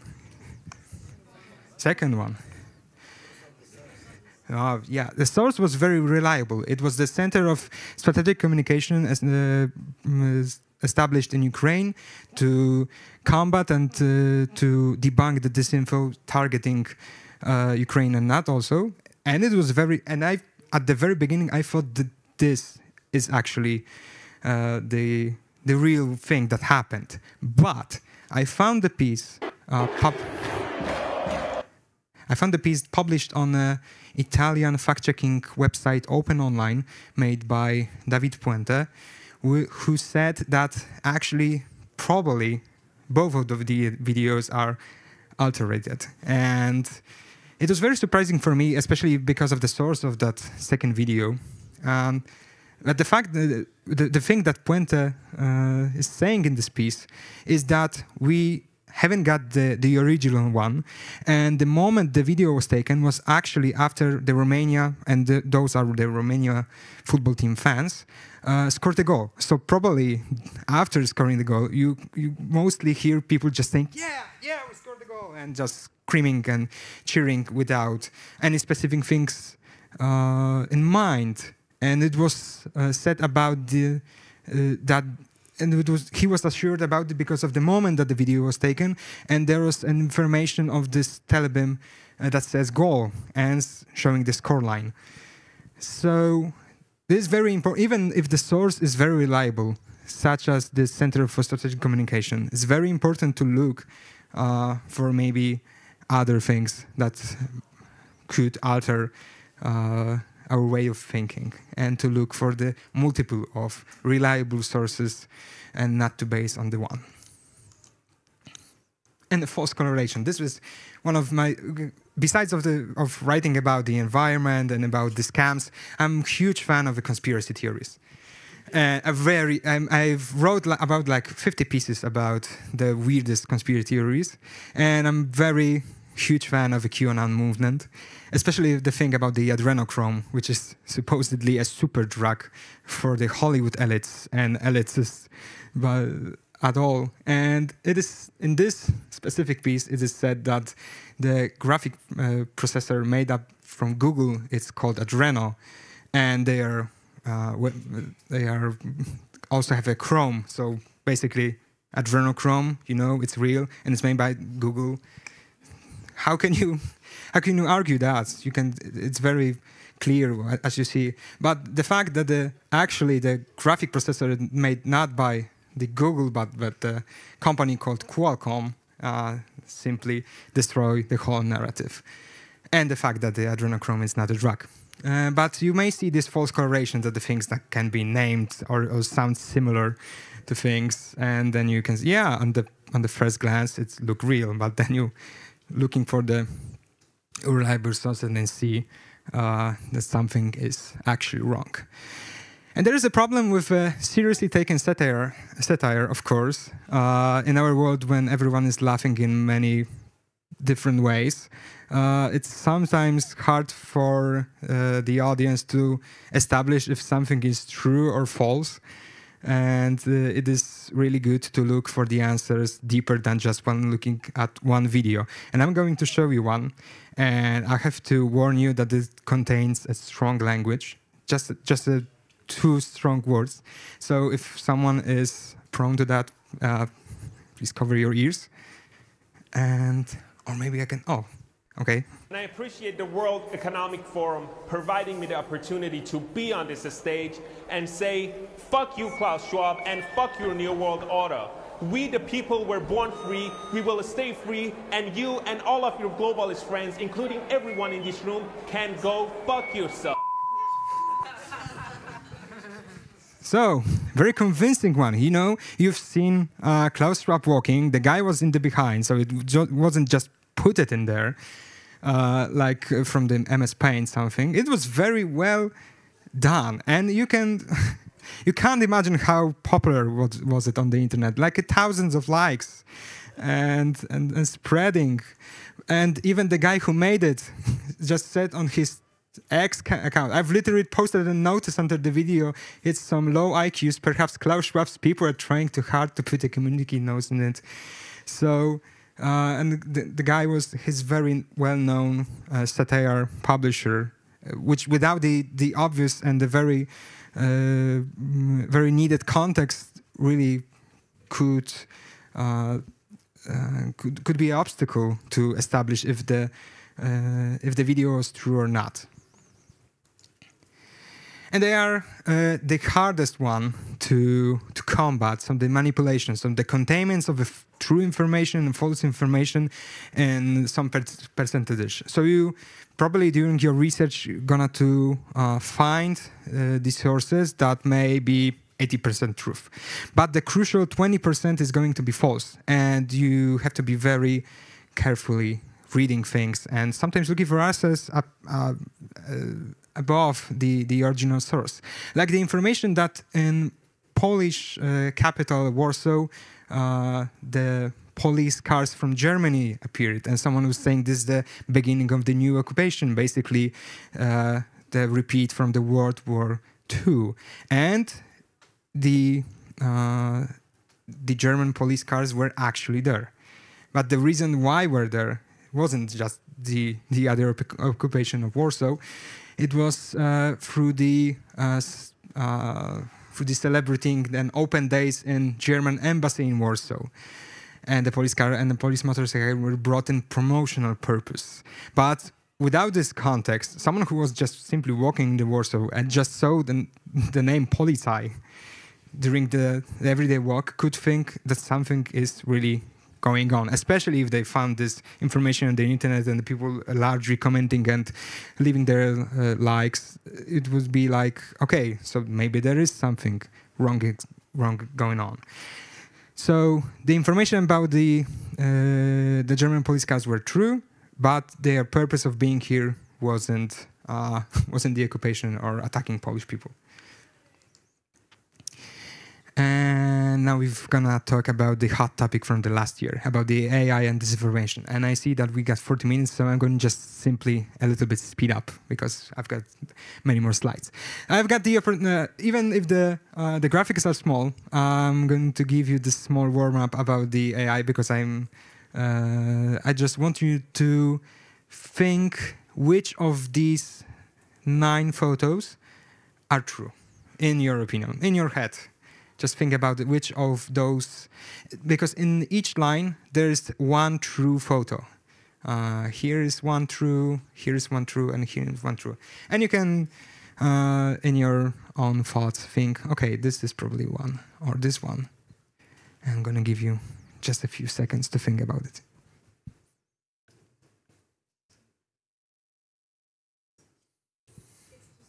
I know, especially from the far. But for those who want to check it later on a bigger scale, we've got on our Demagogue website, especially for the deepfake. So if you put deepfake Demagogue, you can see those generated photos. Okay, so these were the true ones. When you look at the bigger version, you're gonna see some important elements that actually show that that those were created by an AI. This one in the bigger scale is probably the easiest one to spot because it's got the letters and the numbers which are not, which doesn't have the usual AI problems with creating names or other things with letters and numbers. And the island was probably the hardest one because all of those pictures especially from the far, look very similar. So, of course, the AI-generated content can create false information too, and it can be very popular, as the information that the AI filter was on fire spread on the TikTok some months ago, which gathered around 1 million likes or something around that. And there were multiple of those videos that could be created in just a matter of minutes with enough material and time and sources. And it's just to show the scale of probably risk that you could face looking from photos of the events, and maybe to put it in your articles. There are also those things with the events that are happening, so it doesn't have to be the building of the in Paris. It could be related to the things like Eurovision, and here you can see the ABBA, of course, and their supposed winner of this year's Eurovision Song Contest, which is obviously not true. And actually, the photo was not some weird hardcore rock band from abroad. It was just made by an AI generated generating picture machinery, which you can say, but looking at that generative, thank you, which you can see by how long this arm here is, and about how the misspelling in the background and the wrong number of fingers, which can be saw when you just look at very closely. Deepfake and politics walks hand by hand, and it's a very it is beginning to be a tool that is used in many countries to produce some false information. This was one of the first that was actually used, and it was presenting President Zelensky saying that the Ukrainian soldiers should stop fighting with the Russia. And from that time, we've countered many other AI-generated deepfake content, supposedly saying real people, like from Poland even, and from the other countries, like from the US, when the so-called so the robot call from Joe Biden was saying that you should not vote in a pre-election vote, and you can just spare this vote for the November one.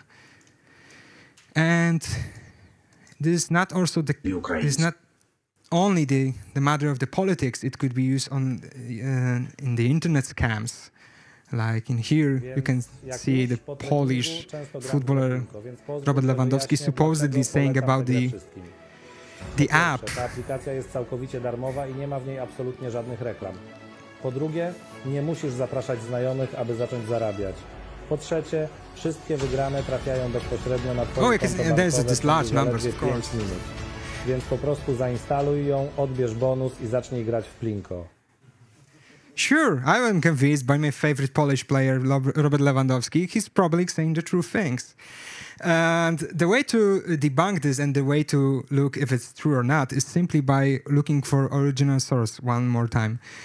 Because we can, of course, use some tools to put this video and to see what are the results. But the simpler way is just to use the tools that are is used to look for the original sources. And that's why we found out that the video was actually taken from the German interview with Lewandowski, where he was saying things that he really liked, and the app wasn't one of them. There are also the cases of the deepfake in companies, so it's not only a danger for ordinary people from scams, and not only from the politics. It is also a danger for larger companies. And to detect if something is real or not, there are existing tools like those two, so made by Optic AI or not, which firstly allows just to look if the image is generated by an AI or not. And now, as I was visiting the websites a month ago, they also allowed to check if the voice is made by an AI generative models. There's also an Illuminatory, and I'm going to show one more verification tool in a minute. So now, this is the part when we are going to talk about the essential tools to counter disinformation. So to be fair, 80% of my work is simply just reading and looking for information. So I spend much more of my time looking for multiple reliable sources, many scientific publications, and asking the authorities if something happened or not. It's like, for the fact checker, is 80% of work. But sometimes there are tools that are very helpful to establish if something happened or not.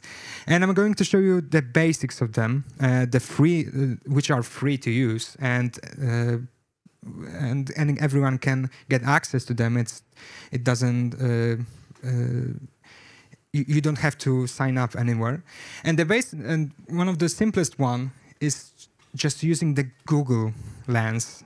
So the image verification established by the company, and it's very, very useful. So you just take a screenshot of thing, you implement it into Google, and then search for results. And I got results, and I've got a very simple topic. So we got this photo, and on the first thing we think, okay, so this is probably San Francisco, because they've got this famous red bridge. But we want to be sure if it's really this city. So we are going to take a screenshot or use the Google site. We put it in there, and we are clicking find the source. And then we got the information from Wikipedia that it's actually a bridge from Lisbona. And we look for the other reliable source, which is the Britannica Encyclopedia. And we've got the confirmation that yes, it is actually the 25th of April bridge. And a reverse image can help us counter disinformation in many ways, and even if the harsh image manipulation like this one, which actually says you are paying, or the next waves of pandemic you can forget. So this picture is simply saying that the pandemic was made up by the medics, and it's all just to gather some cash. And the original one was saying that the paramedics are the victim of the system. And it doesn't have any conspiracy background. It was just saying that they are not paid enough during this hard time. It can also help find some image mashups like this one, which was supposedly taken during the crisis on Polish-Belarus border, and it's as you can see, it show the priest walking and putting some holy water, which actually contains two different images. This one with barbed wire without the priest, and this one, yeah, the priest giving the holy water on the gas station. Yeah, this may. Yeah. Oh yeah, the letters are like, oh, they're not very clear. It's probably AI generated. Yeah, I can think, okay, this couldn't just happen. But this is Poland. We love our priests. And we love putting holy water on things. And there are also other reverse image search tools. It doesn't have to be a Google one.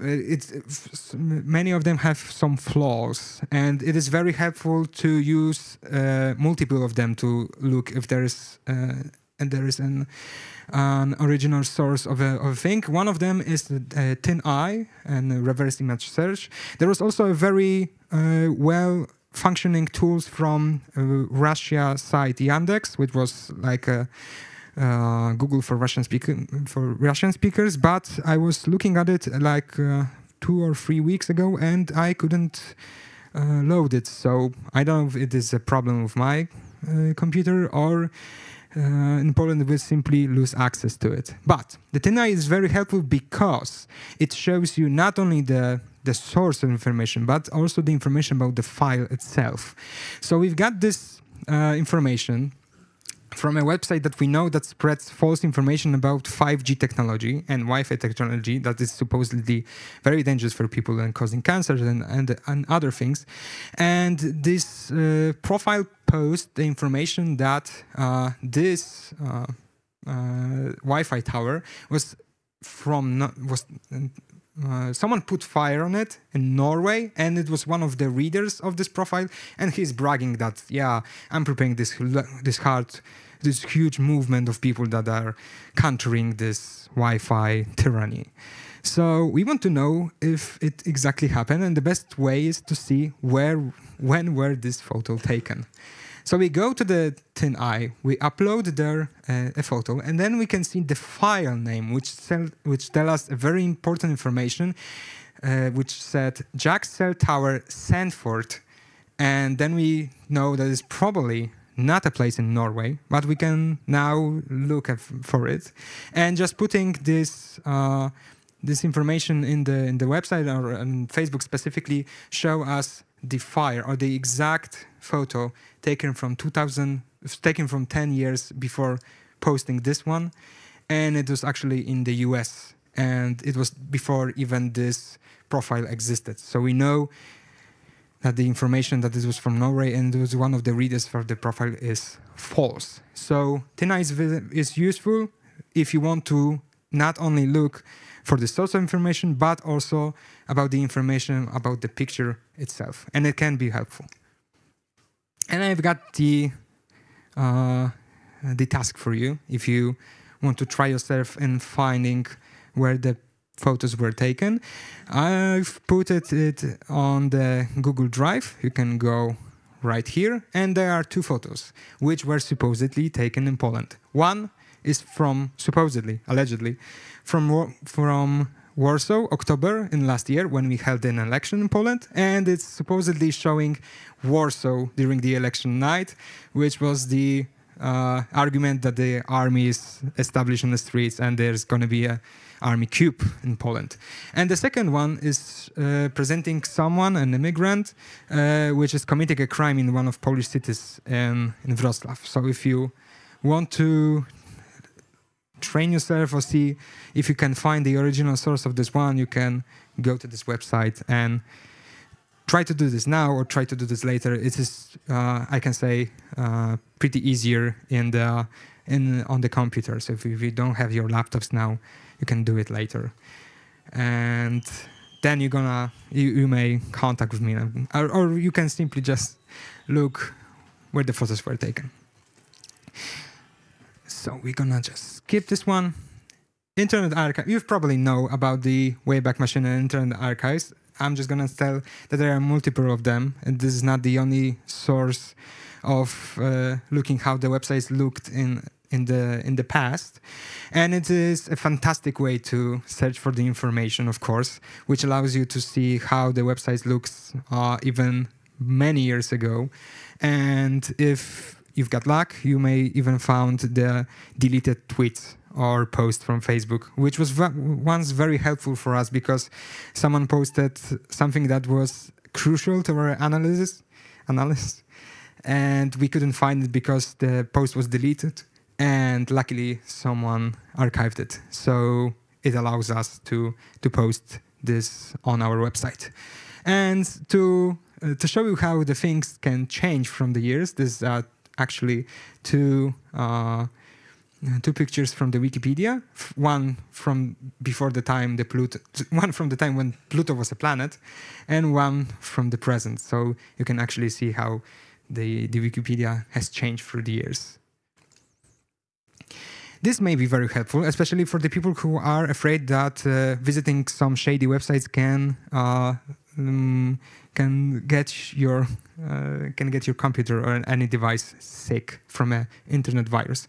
So the browser link is a website that is allowing you to visit other website without the risk of infecting your computer. So it's simply simulating the browser and allows you to enter it without opening it on your computer. So you just simply put a URL here.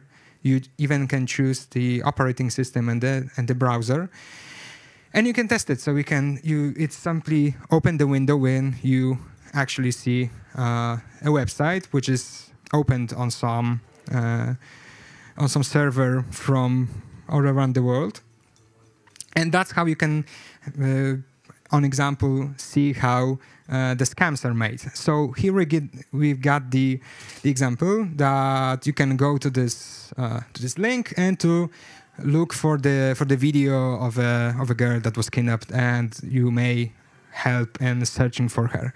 So we don't want to risk that our computer is gonna to download some virus. We want to know what's in this link. So we use browser link.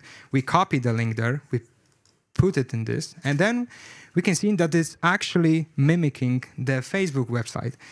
And to look for the video that actually doesn't exist, we have to leave our login and our password, which is obviously the last moment that we are going to have our account, because the moment when we put our login and password, we're gonna lose it. And if we visit the website and we left it there, it's gonna be the end for our account. And it works in many ways. It allows us to visit websites that are simply posing as some investment websites, or looking for the fake articles put just to mimic the real ones and having some shady URLs out there. So the browser link, to sum up, allows you to protect your devices. And if you want just to explore it, you can, from my experience, also archive the shady websites, and then the tool will show you how it looks after archiving it.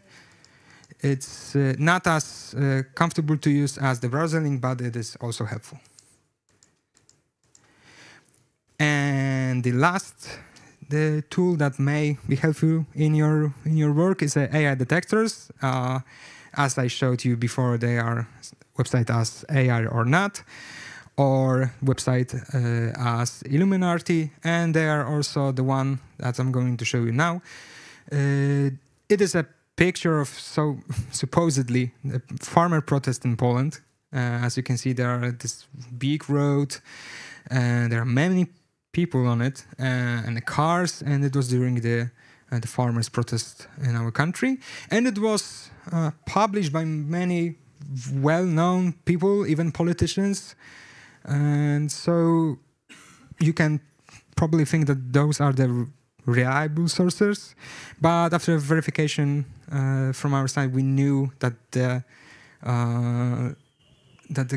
picture or a photo was actually made by an AI, which we established here. But we wanted to be sure. We wanted to be 100% sure. Even when we found those flaws, we wanted not only to present our readers the information that there are those issues, we wanted to back our line of arguments that just make this analysis stronger. So we used the website called hive.ai, which in its demo version allows just to put a generative content or any content, and then they are putting this information in percentage in what this content may be. Is it AI generated or not, or maybe real?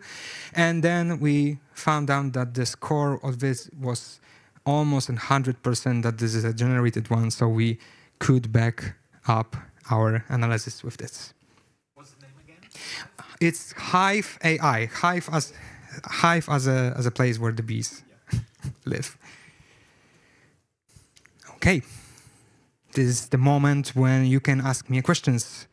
We've got 20 minutes, and we've skipped one exercise, so we have much more time. If you want to ask me more about things, more about some useful tools, I skipped the one that are very specific, but they exist. If you want to tell what time was in a specific place, and you can see sun or shadows, you can use the website called SunCalc, which it's like I can show you now.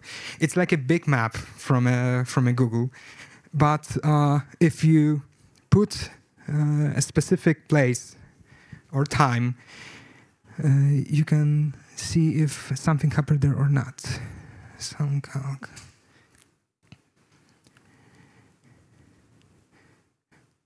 And just by knowing the position of shadows, on the specific picture, you can tell where this or when, especially, the photo was taken. There are also the things that monitor the movements of airplanes. You probably know flight radar. There's also a tool dedicated for the ships, which works very similar to the flight radar. There are and this may be helpful for your work, and I didn't put it there, but I have to show you. The Demagogue is one of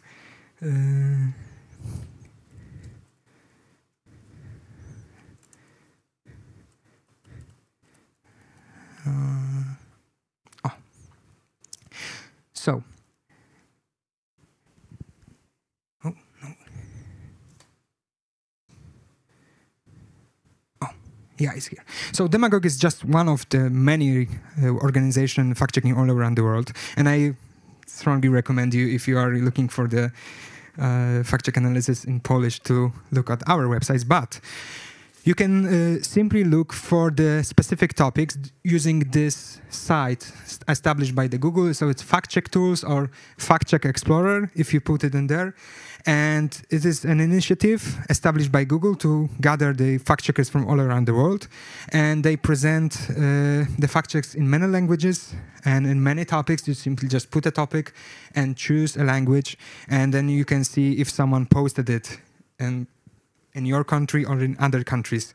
So if there is some exclusive false information that you encounter and you couldn't find the fact-check in your language, you can try to look it at the other countries or other fact-checkers there.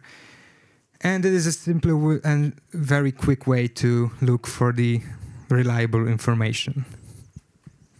Yes. Oh. Thank you, Mateusz. I'm Kasi. I wanted to ask a question. You keep me real if this is out of scope, okay?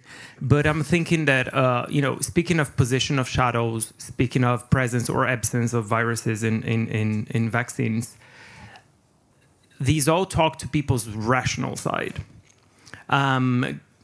My experience in family WhatsApp groups is that it's not necessarily due to rational thinking that people end up sticking to false or misleading information. I'm curious about your thoughts and your work around the emotional side of things and what we can learn from your experience there. Thank you. It is a very hard thing in combating disinformation, the emotional aspect, which is probably one of the most used, because when people are going through the emotional way, they are just losing this rational one. And we actually established a course how to help the family members to start thinking differently. And they are specific scientific researchers about how to drag people out from the rabbit hole of conspiracy theories. So it is a long way, and the fact-checking articles may be helpful or are helpful, but they couldn't be just sent as a reason, okay, just read it, you are wrong. It's a whole way of working with the people who are under the influence of a fake news or a conspiracy theories.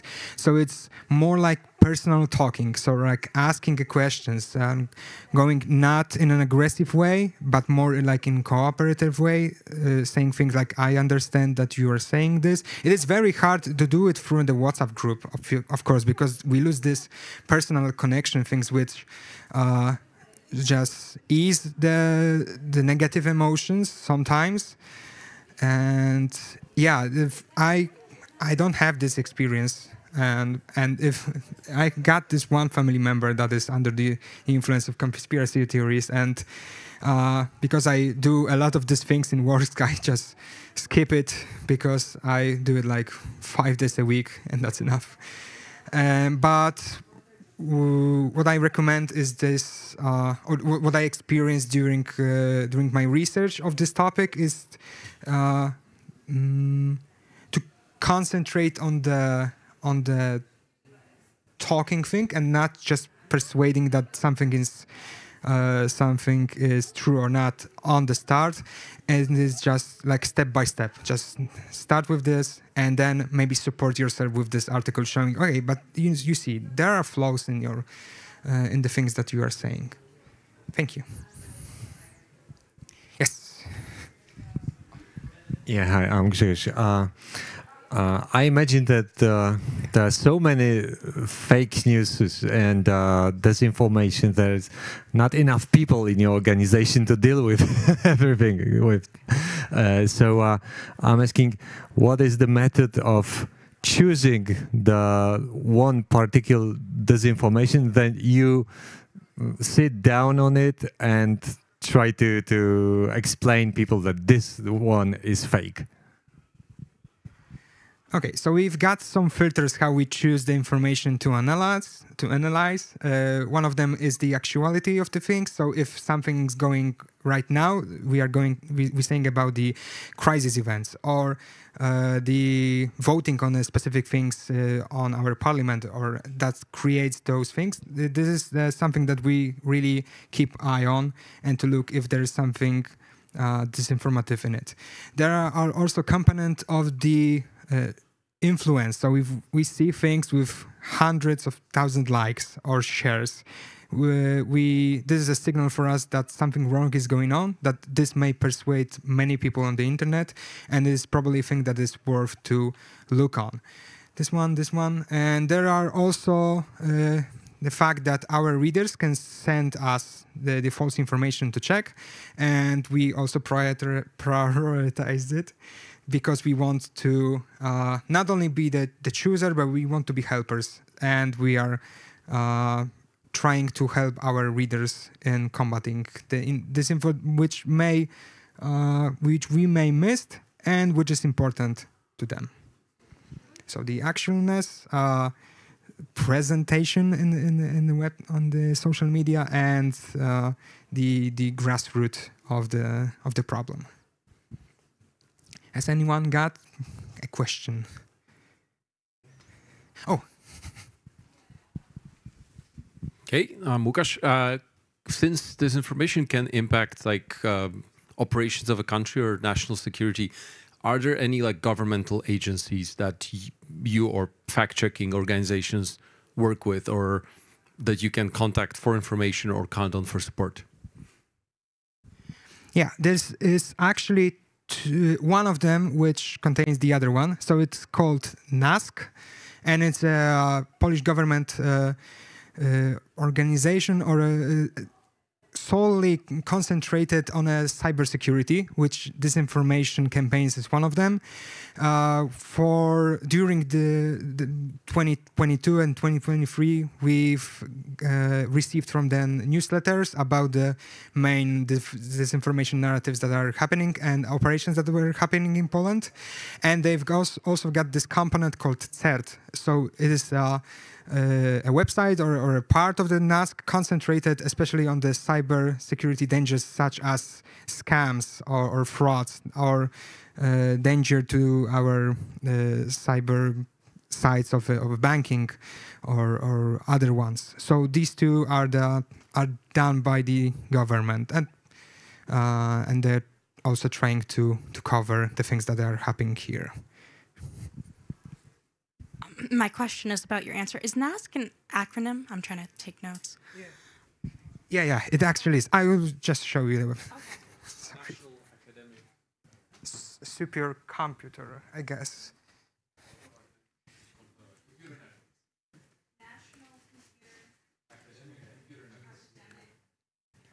Oh, yeah. Yes. Oh, actually, if you want to know if some website is safe or not, the CERT has this this huge list, which contains the domains that are probably risked one. If you go to the CERT site, CERT.pl, and you put the name list of warnings from danger websites, you will probably find this long list.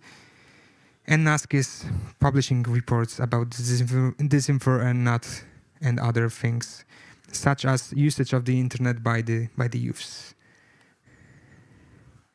Okay, we just go back to this one. Any more questions? I'm very open to it. I love talking about these things, really. my friends are just... When I start talking about conspiracy theories, you know it's time to leave. Because I can spend like 20 minutes, 40 minutes.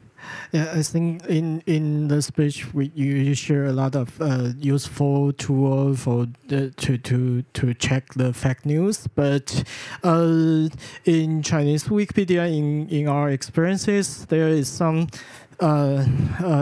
this information that made by bad user of Wikipedia ourselves. For example, I think you may someone may know the Kashan silver mine is not a real mine in this world, but some Chinese Wikipedia user create its article, and in the beginning he just created the article. Then 10 years ago he write a history of Russia in the other universal.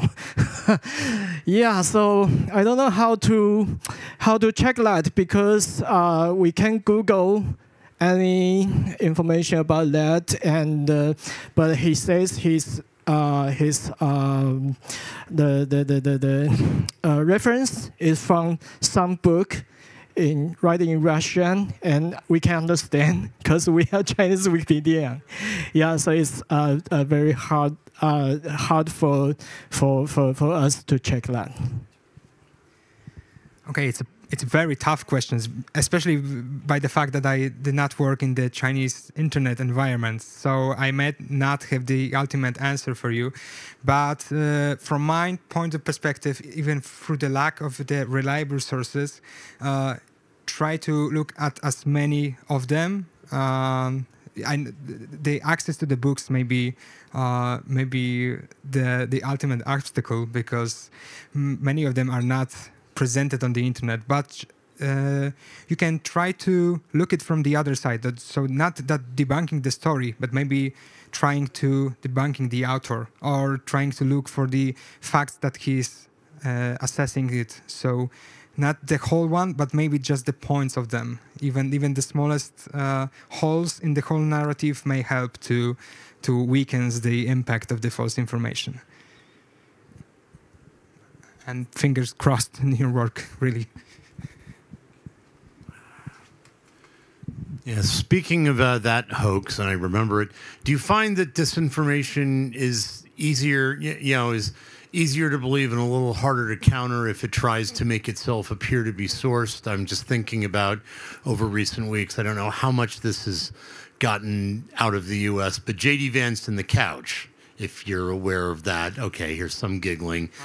Yes, that was somebody made it up as a joke on, I guess, on Twitter, X, whatever, and cited a page range from Hillbilly Elegy, which, of course, was completely bogus, but people started believing it, and I guess they saw the page range and said, good enough for me. So, to simple think up, what is actually the question? I just want to. Oh, okay. Is disinformation harder to counter when it tries to portray itself as being legitimately sourced and not just this picture, or like it cites a source? I found, for instance, that people, that if you append a URL with a DOI in it, people think that whatever you're using that to support, I'll take your word for it, even if it has nothing to do with what you're saying. So, is disinformation harder to counter when it appears to be goes to greater lengths to look legitimate? Yes. Yes, it is. Especially when you post as a reliable source, maybe not a government, but the other one. And I've even got the very interesting example from Poland. You may heard or not heard about this legal cancellery court.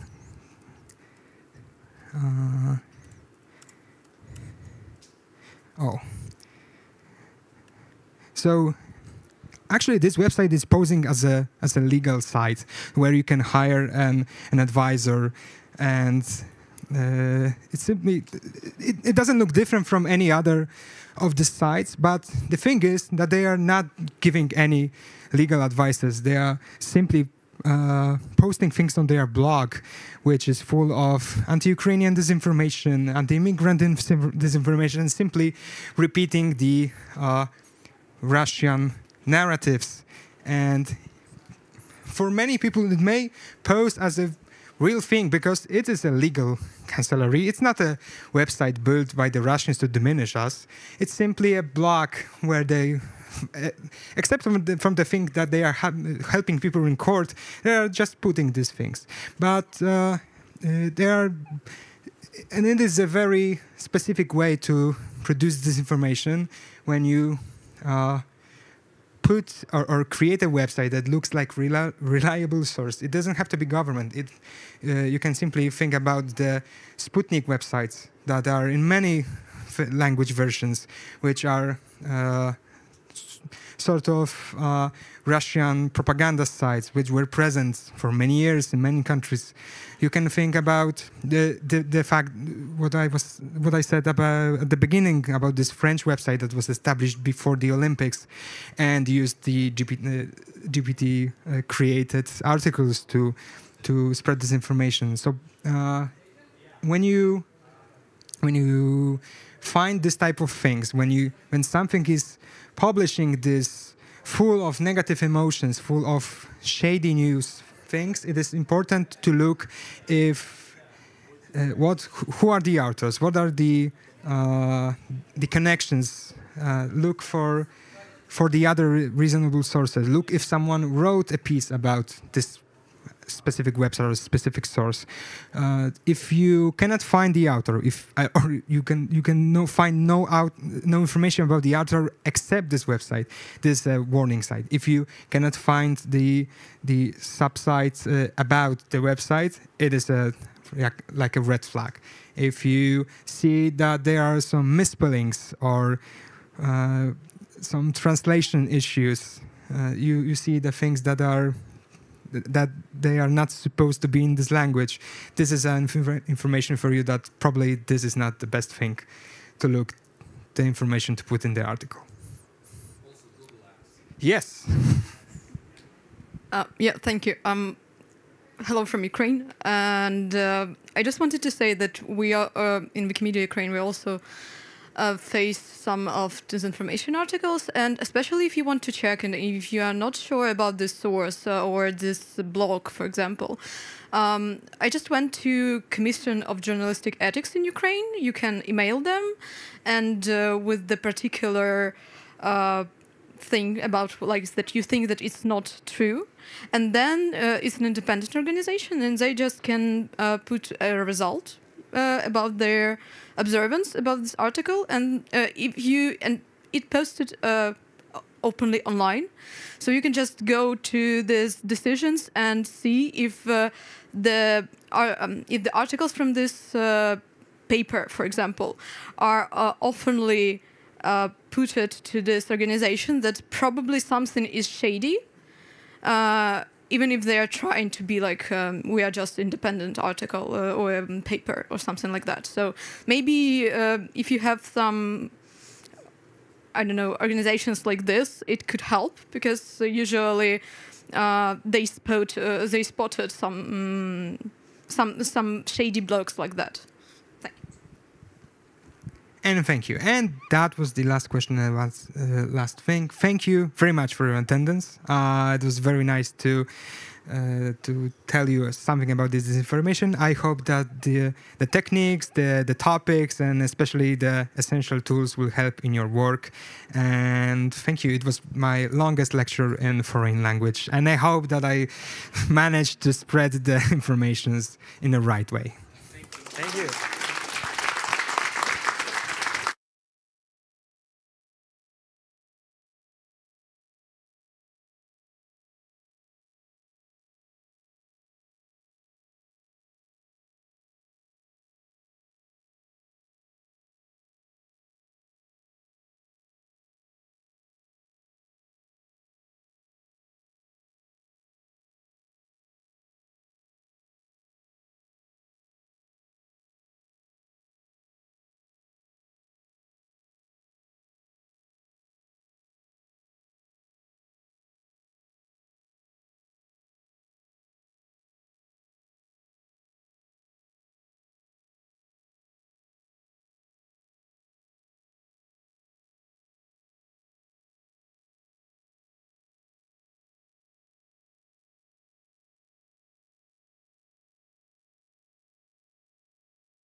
Hello, everyone.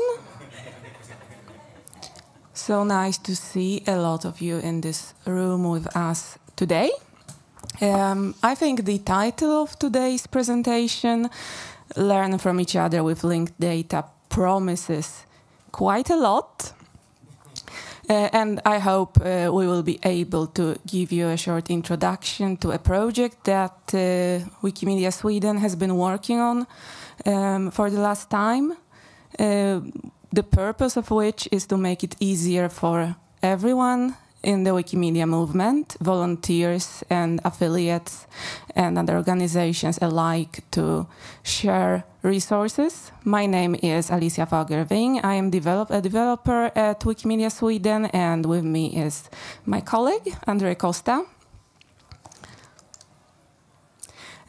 Since we have about an hour and a half, we thought we will start by introducing what we call the Metabase project, why we created it and what it looks like. And then we will go home and you will be able to discuss for the rest of the session. We would especially like to welcome your input and thoughts about whether the Metabase project could be useful to you in any shape and form, or what it's actually lacking and what would be needed to make it useful. Then we will have a couple minutes break, and in the second half of the session we will be very happy if you are able to discuss and brainstorm and maybe work together and edit some data that is actually on Metabase right now. And then what we're looking forward to the most is we hope we leave this room with some great ideas for how the Metabase project can be developed further so that it actually becomes useful to all of us, not only us here in the room, but also to everybody in the movement. So what is Metabase? Metabase is a wiki. It is a knowledge base of the activities that the Wikimedia movement is doing, such as conference presentations, but also the documents that we produce, all the reports, or the learning resources that we do, like textbooks and tutorials and blog posts that we all write and publish and learn from in order to become stronger as a movement. The Metabase project is a wiki hosted on Wikibase Cloud. So it is a Wikibase instance. It looks and behaves just like Wikidata. We have been working on it for the last, over a year with just a very small number of people at Wikimedia Sweden. And right now everyone can contribute to it. Just note that since it is not part of the Wikimedia wiki ecosystem, it's on Wikibase Cloud, so you need to create a user account specifically for it. You can't log in with your account from Wikimedia Wikis. We have a logo. It's not a pretty logo. So we're looking for a logo maker. You can go in right now to metabase.wikibase.cloud, and as you can see, we also made a little page there specifically for this session where we have collected a lot of example items and queries so that you can find examples of what we're actually doing. So maybe instead of talking a lot about what can we do, here are some examples of things that we have done. I would have to start by saying that the goal of the work that we have been doing has not been to fill Metabase with content. We don't want to say that that it presents a complete view of what exists, because it definitely doesn't. Our content creating work has been exploratory, it has been experimental.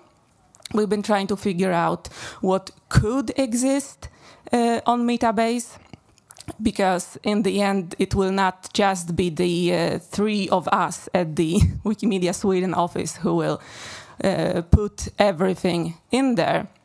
So, for example, we can model sessions at a conference, like the Glam Wiki conferences, or why not Wikimania. And we can input who held the presentation, when, and what the main topic of the presentation was. As I said, we are also exploring how to use the potential of this platform for storing, indexing information about capacity building material. Let's say you want to learn what are some tutorials or videos or blog posts published about OpenRefine, and in what languages, and where I can find it. Like, finding them right now, as we all know, is not necessarily easy, because a lot of people and a lot of organizations publish those things. They publish them on MetaWiki, on Wikimedia Commons, on Wikipedias in different languages, but also on external platforms like websites and blogs and YouTube and so on. So there is no one place where you can get an overview. So we picked OpenRefine for this experiment, partially because it's used by so many people.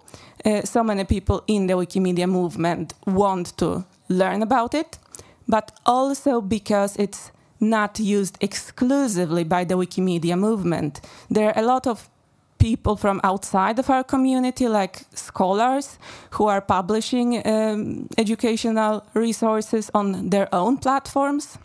And sometimes it feels like the different communities that use OpenRefine can learn from each other a lot, but it's not easy because all those things are spread out on a lot of different platforms. Since Metabase is hosted on Wikibase Cloud, it can also make use on data on Wikidata, thanks to the magic of federated Sparkle queries. So as a little example, yes, I know that this Sparkle code is a little complicated. All the queries are on the Wikimedia 2024 page on Metabase that I showed you previously. So, for example, if we have data about conferences and their organizers, then we can use data from Wikidata to see which of these organizers are part of the Wikimedia movement. And then we look, where were these conferences held? Okay, then we go to Wikidata and get the geographical coordinates of those places. So we do not want to duplicate data from Wikidata, because that would be a huge waste of both space and manpower. That data lives on Wikidata, and we can use it, access it using federated queries. And by the way, you are extremely free to interrupt me and ask questions and make comments. So why are we doing this in the first place? As I mentioned, the Wikimedia movement is enormous. It is a bit chaotic. People from all over the world contribute to it on different platforms. But we know, both from our own work and from talking to other people, that there is a lot of confusion when people try to find, for example, capacity building material. Say you are a young affiliate, you do not have access to the organizational knowledge that other affiliates have amassed over the years. And then you have to search for it on Commons, on Meta, on other affiliates, wikis. You do not know what has been created in your own language. Maybe you end up reinventing the wheel and writing a tutorial from scratch in your own language, even though there was something that you could have reused and adjusted and translated, therefore saving you time and money and make it easier for your community to learn. And we at Wikimedia Sweden work a lot with content partnerships. So, for example, working together with GLAM institutions that release their material under open licenses. And over the years, we have collected a lot of knowledge. We know where to find resources, and we want it to be easier for everyone to share those things and learn from each other.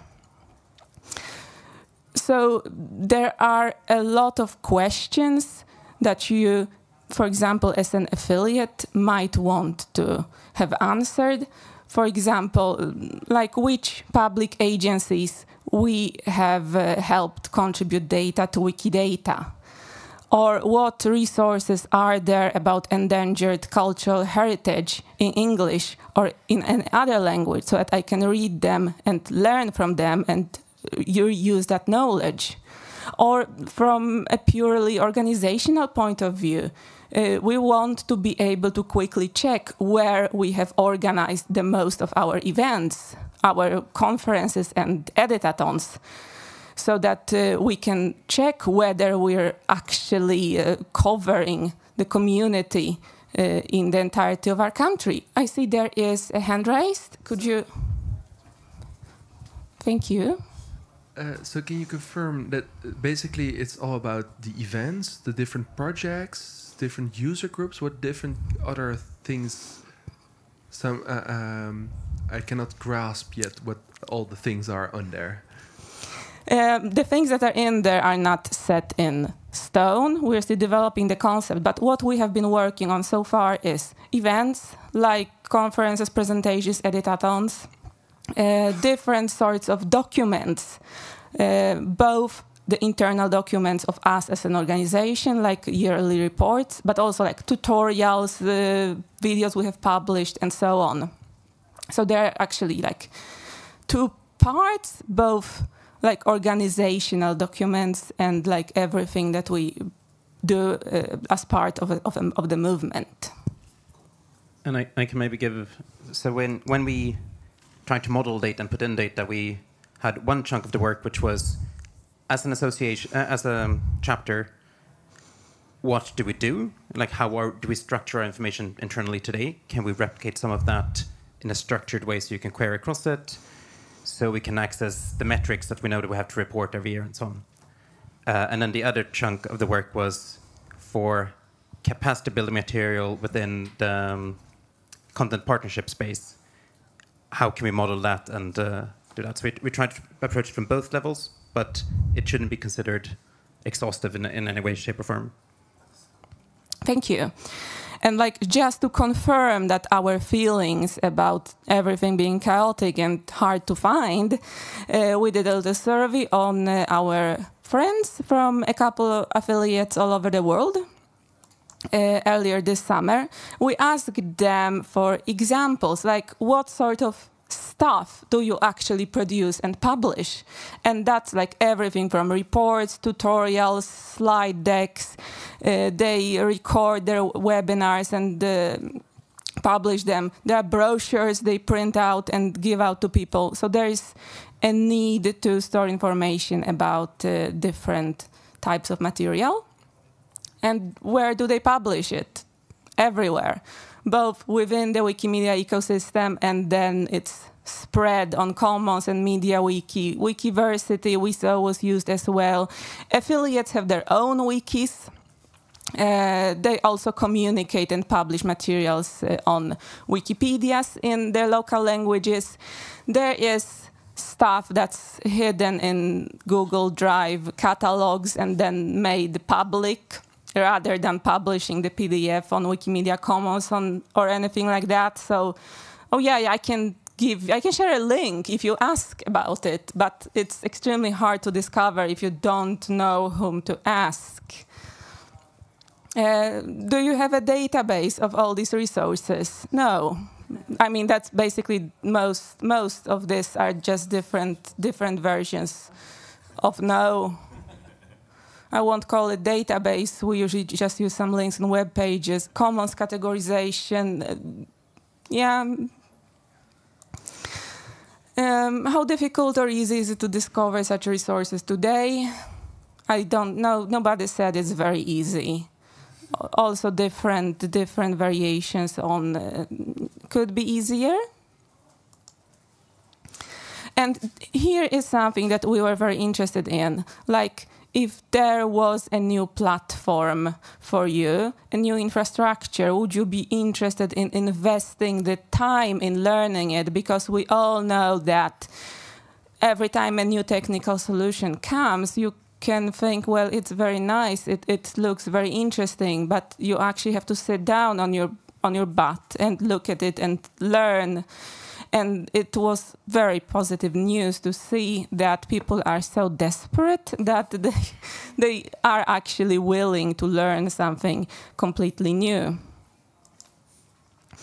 So I have been talking about Metabase being a Wikibase instance on Wikibase Cloud. Before we started actually building this project, we had a lot of discussions since it's all structured data. And there already is a bunch of data related to us as a movement on Wikidata. Why don't we just put everything on Wikidata? Well, first of all, not everything belongs on Wikidata. Obviously, a big conference like Wikimania, yeah, of course, that's important to the whole world. But like a tutorial that Wikimedia Sweden publishes about OpenRefine, that's not as notable as a book. It's just something we put on our website. It's important to be able to find it and share it with other people. But I don't think the Wikidata community would be so happy if every chapter started putting everything like that in Wikidata. It's the same about the documents we produce as an organization, like our annual report.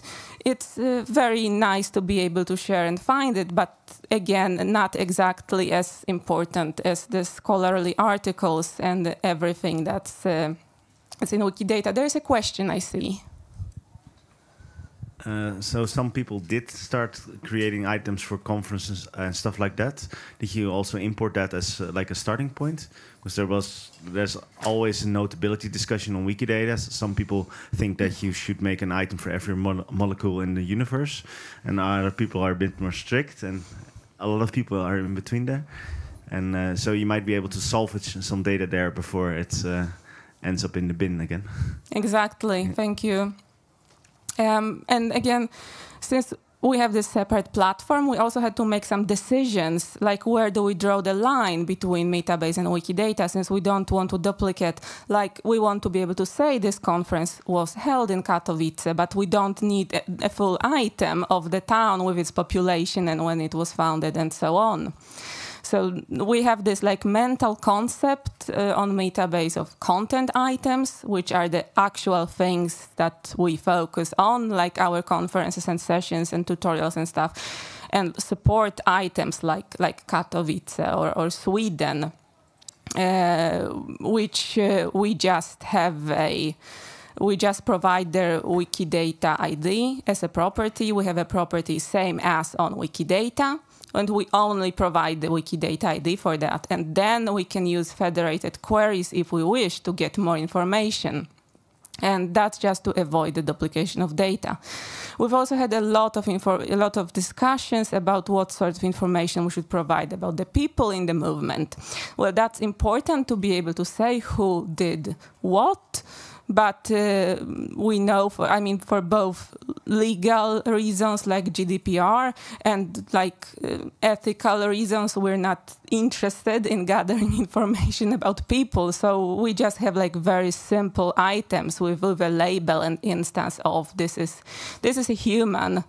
And if that person has a Wikidata item, then we also link to that. But for people who do not have Wikidata items, we do not aim to gather personal information about them in any shape or form. So we're not currently gathering information about you.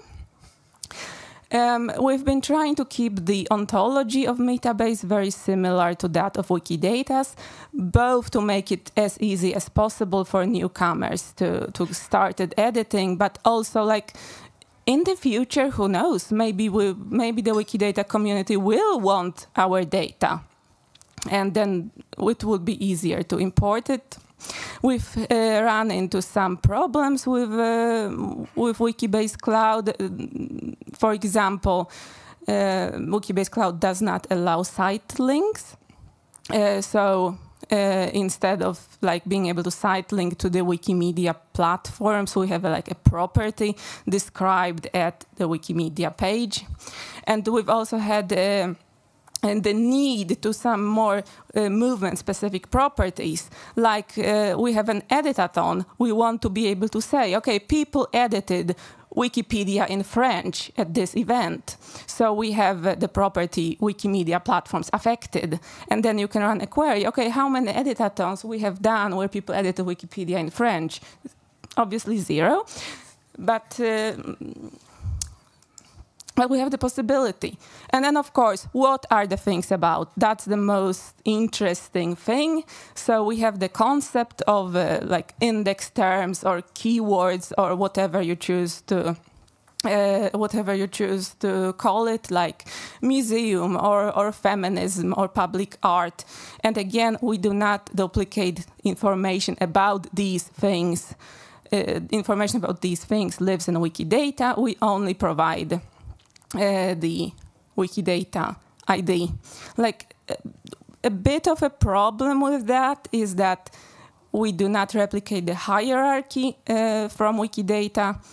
So if I run a query on Metabase, give me all the documents Wikimedia Sweden has published about museums.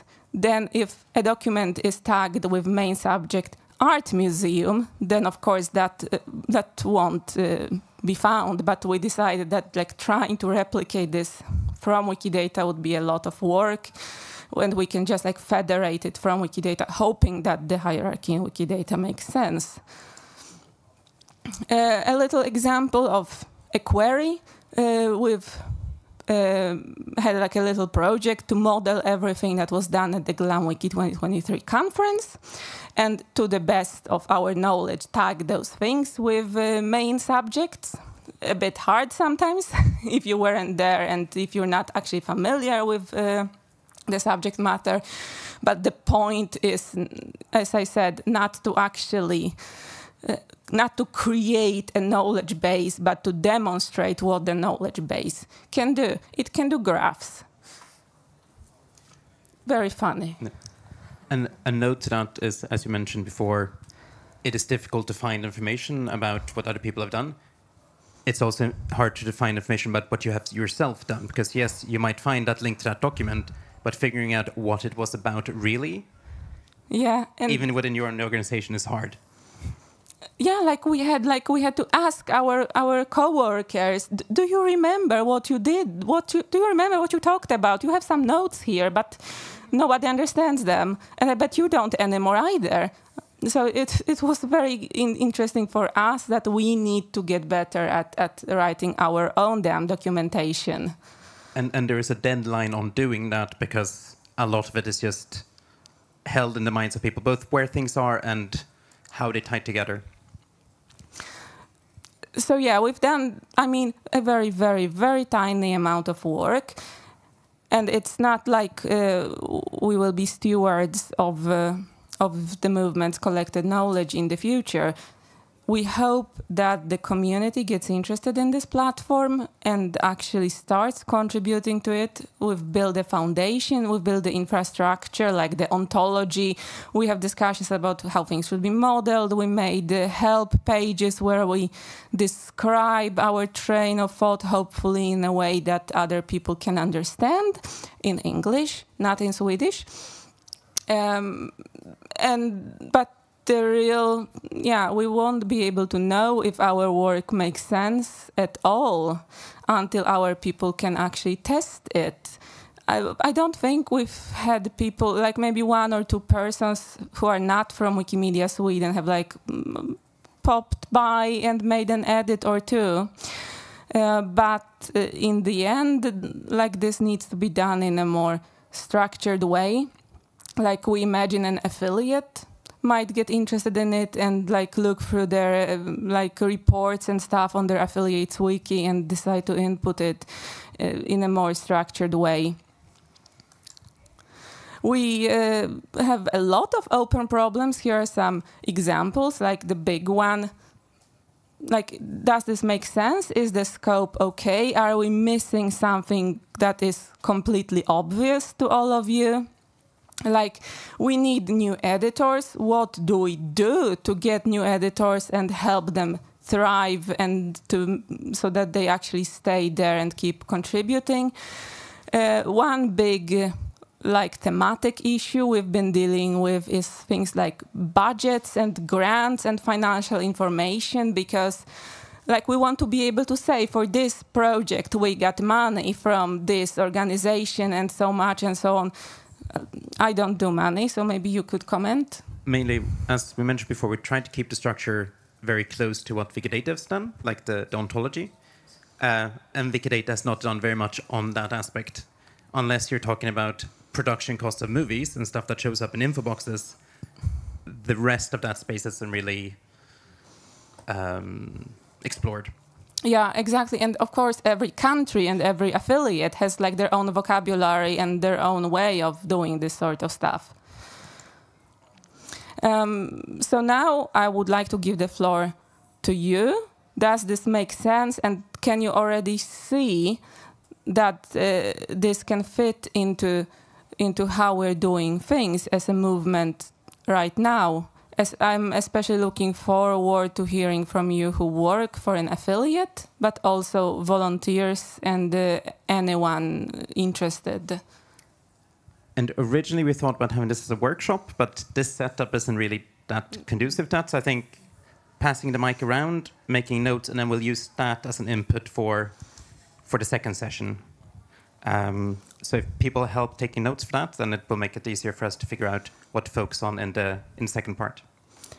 Yeah, we actually have like a separate Etherpad for discussions and group work that we hoped would happen here, but that would have required a different room setup. So I don't think a lot of that will happen right now. You can easily shift it around and put it back at the end, right? Can we move the chairs around? I would say that is up to you as an audience if that's something you want to do. Like the chairs are partially connected. Otherwise, we can pass the mic around and then we can see if we do that rearrangement during the break.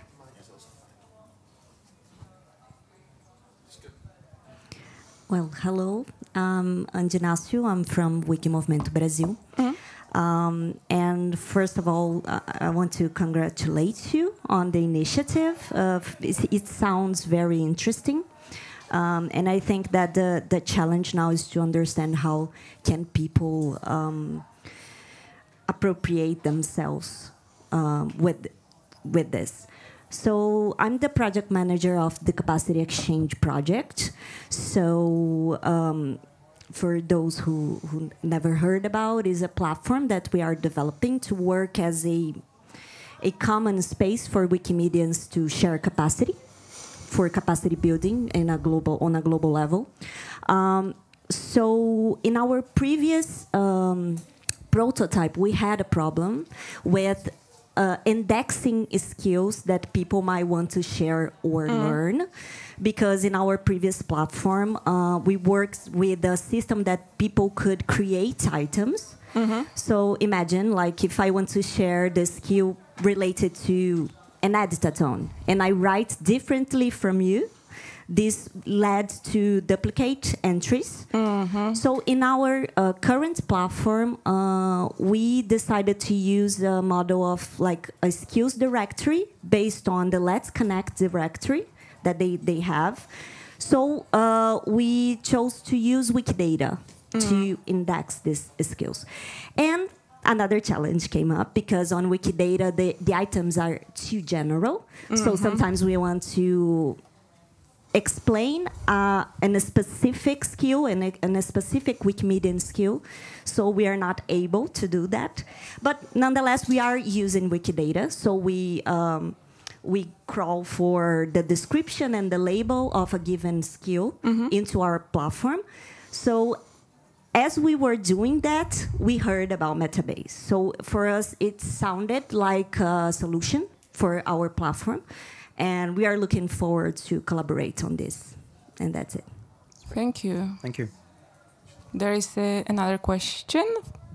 Hi, thank you. I'm joining you and congratulating you on this project because it's just really great. I've been, for the past couple of summer months, I've been trying to sort of orient on a trainer-trainer project, looking for capacity building documentation, and I found it really hard. So it would be really great if this could be a solution for that. And I think that I work for Wikimedia Nederland, and I think we would also be very keen on, well, at least I would be very keen on trying this out and working on this.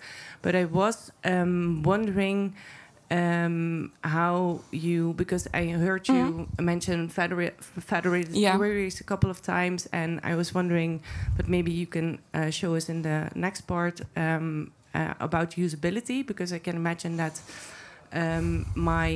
well, I'm not really good with federated queries, and I can do a little Sparkle, but and I'm like the most Wikidata person in my chapter. But I imagine that my colleagues would also be wanting to add things here. So I was wondering if you could say a little bit more about that. And I was also wondering if you maybe also see some kind of metrics potential in this, because I can imagine that you, for example, can... Yeah, okay. So metrics, definitely, because right now the things that we do, we have the Wikimedia Sweden wiki, and after every event we make a little table with how many people were there and how many edited and what they edited and so on. But then, like, the end of the year comes, we have a colleague who wrote a script to harvest the data from our wiki and put it into an Excel sheet. And obviously being able to do that with Sparkle would be a great improvement.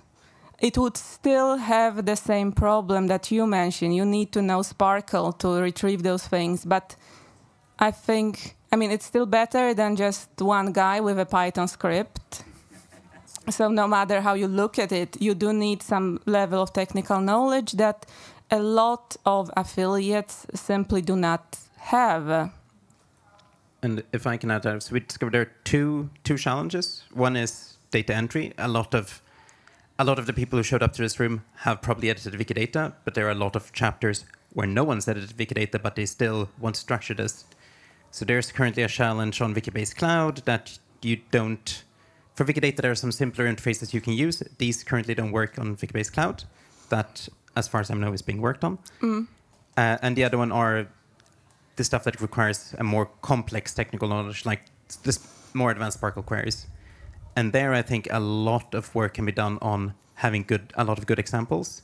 And if you have a community where you can also go, I want to do this, but I would actually sort of want something more like this, and then helping each other out. And I think that is one of the places where we want to see sort of how big is that need from bigger affiliates to sort of be able to support other actors in there, or to support user groups, or maybe even Wikipedia projects that want to use it to document their knowledge.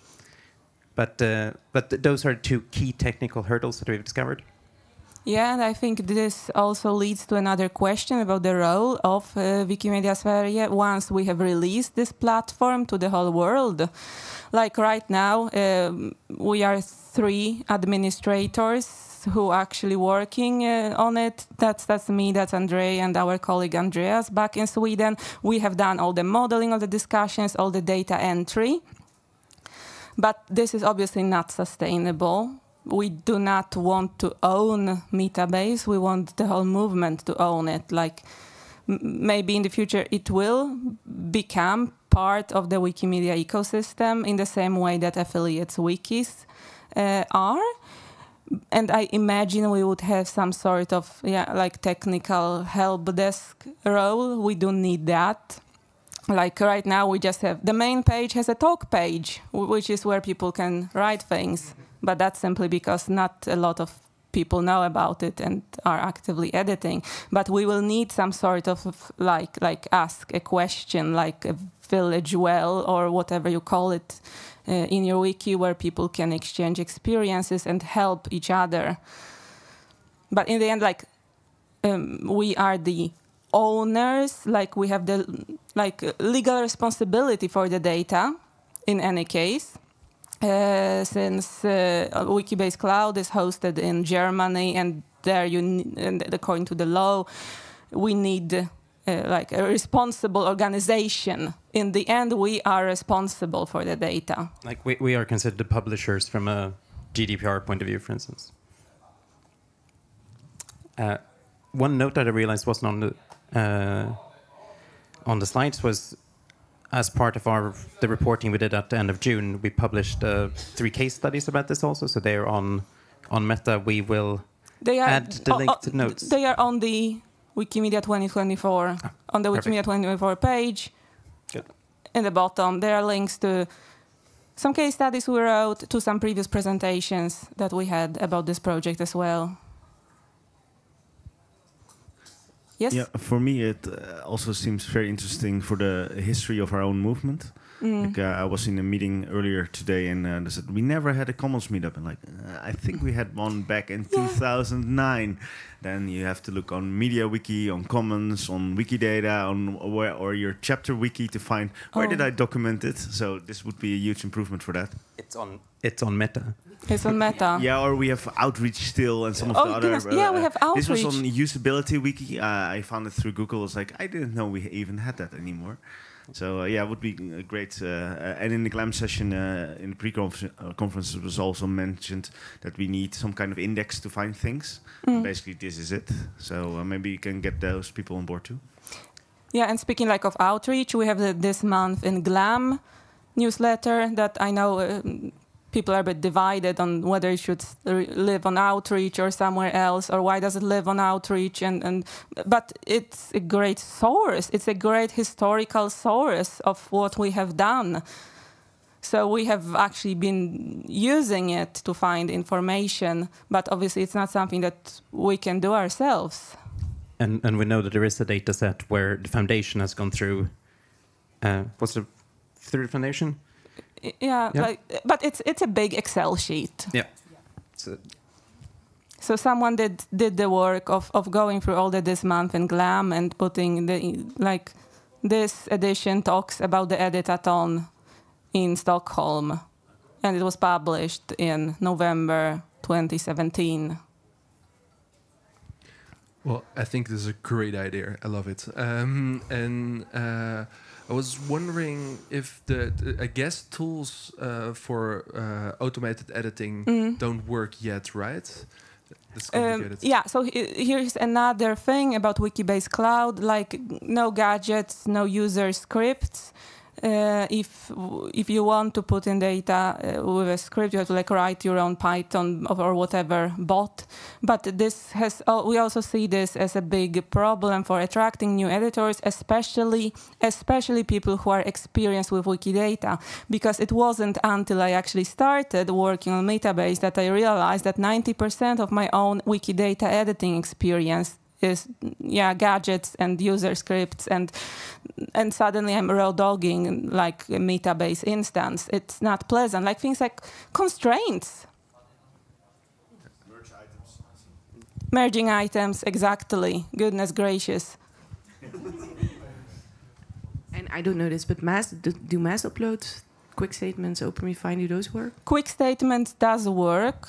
I think I tried it, yeah. But for example, Cradle, Andrei, you mentioned. Cradle, I know, is a great introductory tool for newcomers, since they don't have to check the documentation and figure out what to put where. You just get a nice form.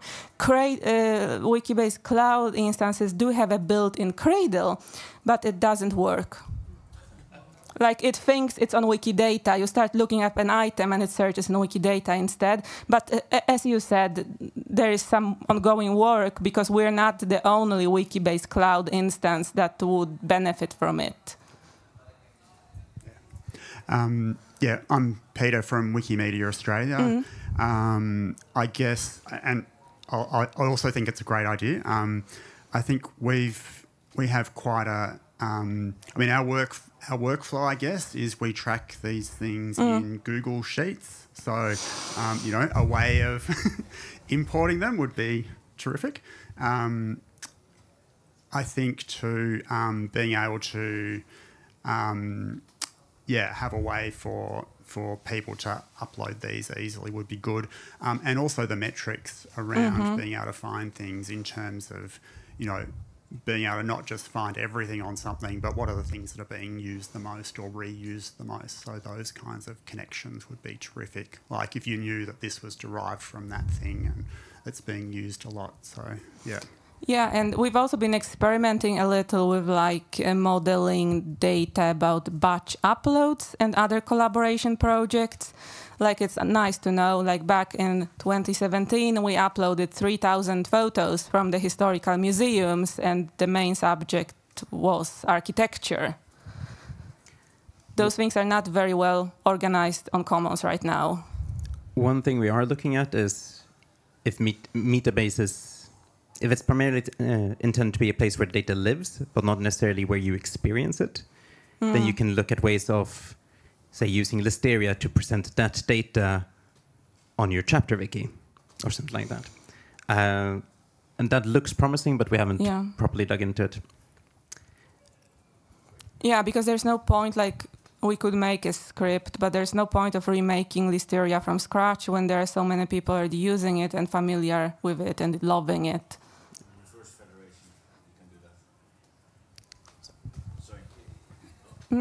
You're using Federation now from your instance towards Wikidata, but the other way around is of course also possible. So people can just use it on their chapter wiki with standard Listeria. You just have to add it to the whitelist. Yeah, but like one great thing about Listeria is that it just makes a page and anyone can look at it regardless of how comfortable they feel with Sparkle. Because this is also something that we've been trying to keep in mind, like, okay, we know Wikidata, we live and breathe Wikidata, but we are quite special as a chapter in that we do have this technical knowledge that not everyone has. And we do not to make it some sort of closed ecosystem just for the tech nerds. That's us. Yeah. Can I ask, like, from the people who haven't said anything, what do you see as the potential either missing bits or challenges? Like that, if you're thinking, oh, we would never use this because of blah, like that would be super useful to also get those insights. And I think that would be useful for a later day.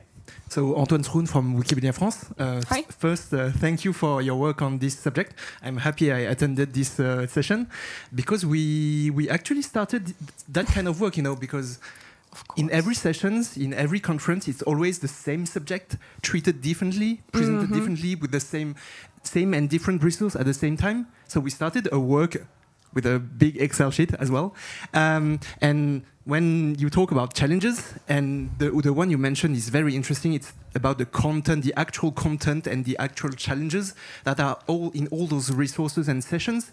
And I think, yes, that's the difficult part, like trying to find the appropriate model to get a modelization of the content and being able to see that, well, there's trends about AI nowadays because you see there's so many events now about AI that we didn't have before. And I think, yes, this is a big challenge, like classification of this event and recalling the information that were in those resources. Definitely. There is a question here. I was just thinking, is it maybe also nice to, because can we make, or is that not allowed, to make items with a username and then refer to the skills this user has that it's willing to share with the community or give courses in or that sort of stuff? That is very interesting. We haven't done any sort of work on like people and skills apart from just linking people to the things that they've done. And affiliate, if that is published. With that. Yeah. Like, what do you guys think? Because, I'm hearing now that this is something that is sought after. This is information that people want to be able to share. Yeah, this is precisely what the capacity exchange aims to do. Let's say I connect my Wikimedia account to the platform, and then I can tag to my profile a given skill that what I mentioned, that we are reaching for the Wikidata item. So this can be linked to my account inside the platform. But also it's an experimental platform yet, so we have a prototype and we are looking forward to collaborate with your initiative.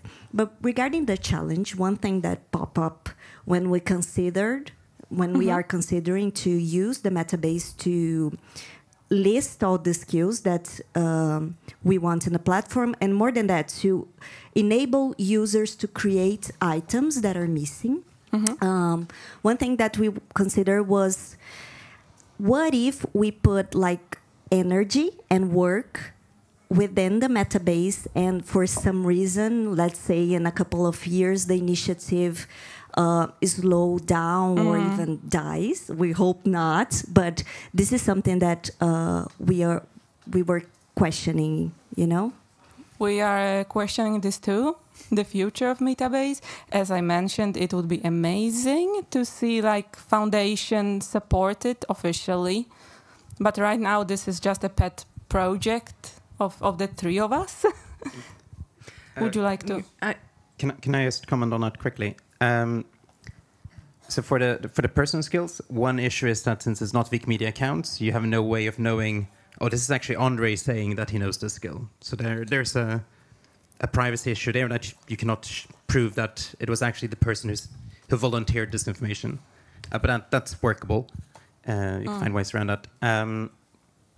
One of the reasons why we picked a Wikibase cloud instance is it is still hosted by the Wikimedia community, like so Wikimedia Deutschland, so it's less likely to disappear than if we were hosting it ourselves or if it was a Toolforge instance for a short while. The other one is that since it's on a Wikibase, it's at least in a standardized format that we as a community will likely know how to migrate, because if that disappears, then there are way more of our work that has also somehow disappeared. So that was sort of not building something from scratch in our own way.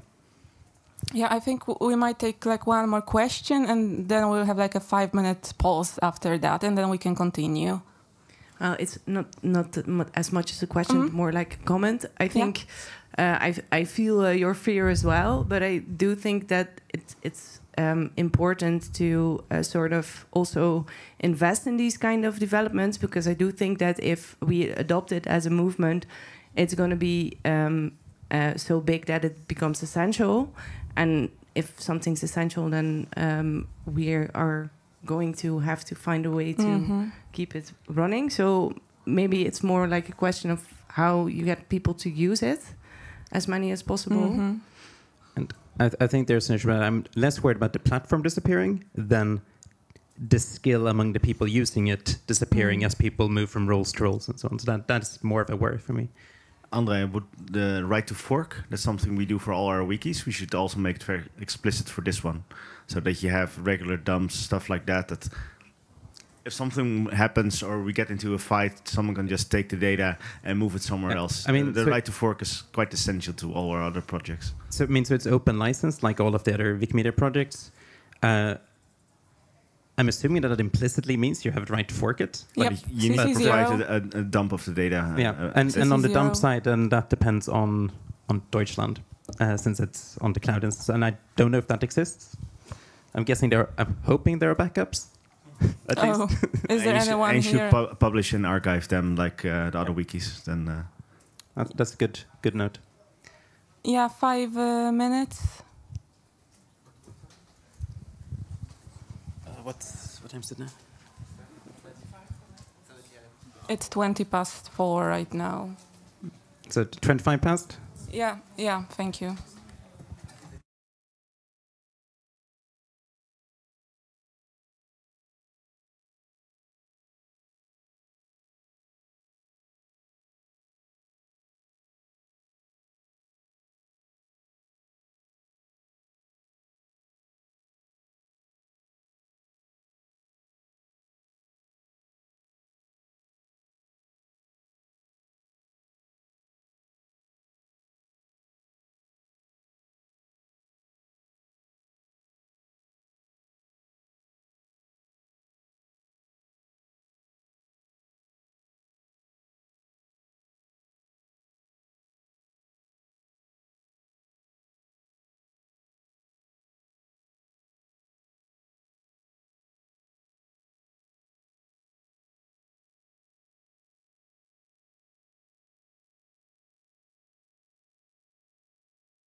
Yeah.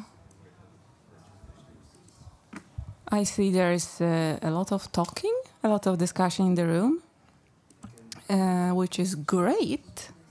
We're very happy. So let's get back to the meat and potatoes.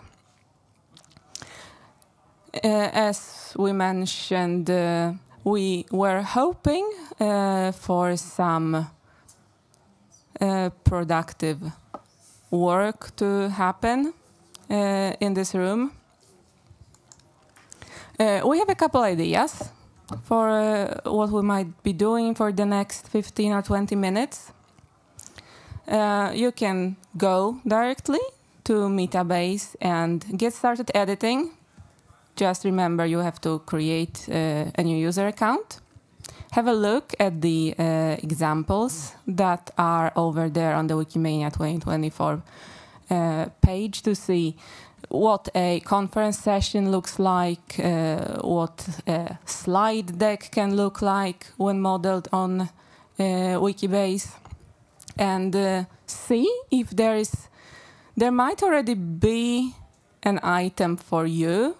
For example, we worked on the Glam Wiki 2023 conference. So if you were there and had a session, had a presentation there, then it might already be there. You can browse the queries that are there. And maybe you get an idea for what to edit yourself. We also have some open questions about modeling certain things. If you look at the Metabase page, then in the left-hand column, there is a link to the modeling page where we try to describe how we think about organizing different things, but there are still a bunch of open questions, like Andrea mentioned, budgets and grants and financial information.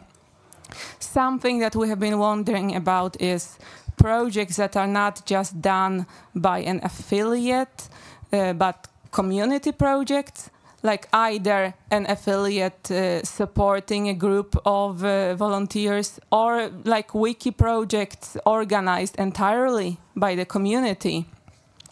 There are things like recurring and ongoing activities, like series of editathons and stuff like that. And I thought we have about 25 minutes left, so as I said, 15, 20 minutes. And one good thing is, if you're trying to edit here, any question that you have, someone else is likely to also have as they encounter it, so just sort of flag a hand. And one of this, while it's built on Wikibase, so it's multilingual just like Wikidata, we have only copied across some of the labels. So English is probably what you need to use as your interface language, or Swedish. And there's one more thing. Oh, and if you need to create new items linked to Wikidata items, you need to then look them up on Wikidata before manually adding them. That would also be a really neat feature to have as a gadget or something, if you could have gadgets. Yeah, and we're also looking forward to continuing the conversation that I think was stopped pretty abruptly. I see there was already a raised hand there. Thank you. Hello, I'm Natasha from Disinformation. So obviously, documenting projects for us is very important. At the moment, we're doing it on Wikipedia directly. Maybe there are not many of the projects that have managed that, I realized. But we use the dashboard events, the metrics tool, and I wondered, is there going to be a way of linking that to like using the dashboard, the data gathered from the dashboards, or not? Well, just for linking to the dashboard, we might actually have a property. Like, we know we've done linking to dashboards. I just don't remember if it was a separate property or just a URL. But like, there's no way to harvest, there's no way to import data from the outreach dashboard. There's no way to harvest. That means there's no way for, if you create an event to have imported data like the number of edits or things like that. Not right now. Because that would be that would make it extremely interesting. Yeah, especially when we have events like editathons, then you have to like manually go to the dashboard and check and copy. And here is where that sort of a bit reflects how Wikimedia Sweden has worked, because since we have it on our wiki as well, because not everything goes to the dashboard, that harvesting bit was not something we'd considered because we'd already manually had it somewhere else where we have harvested it from. So that's a really good insight as well, that some of those things could possibly be quite generic, and then people could sort of somehow choose to use them. But like the metrics tool events tool has improved, and now you can register on Meta, and they would harvest the dashboard and compile it. Sorry? Is this the event registration? Yeah, I think it's... we haven't used it, but... And what I have asked them, because when they did that, they put it on Meta. And I said, for Les 100 Pages, it's not good because we don't do anything on Meta. We're on French Wikipedia. So I said, could you do the same thing? But without us having to do an extra page on Meta now for each of our editathons. And they said they could do it on the French Wikipedia. So why could they not do it on Metabase? So one issue is that since Metabase is not part of the Wikimedia wikis, that probably has issues. And the other one is you can't... If that relies on an extension, then that's currently a no-no. Like since there are so many platforms, there are so many tools. Like I learn about new tools every day.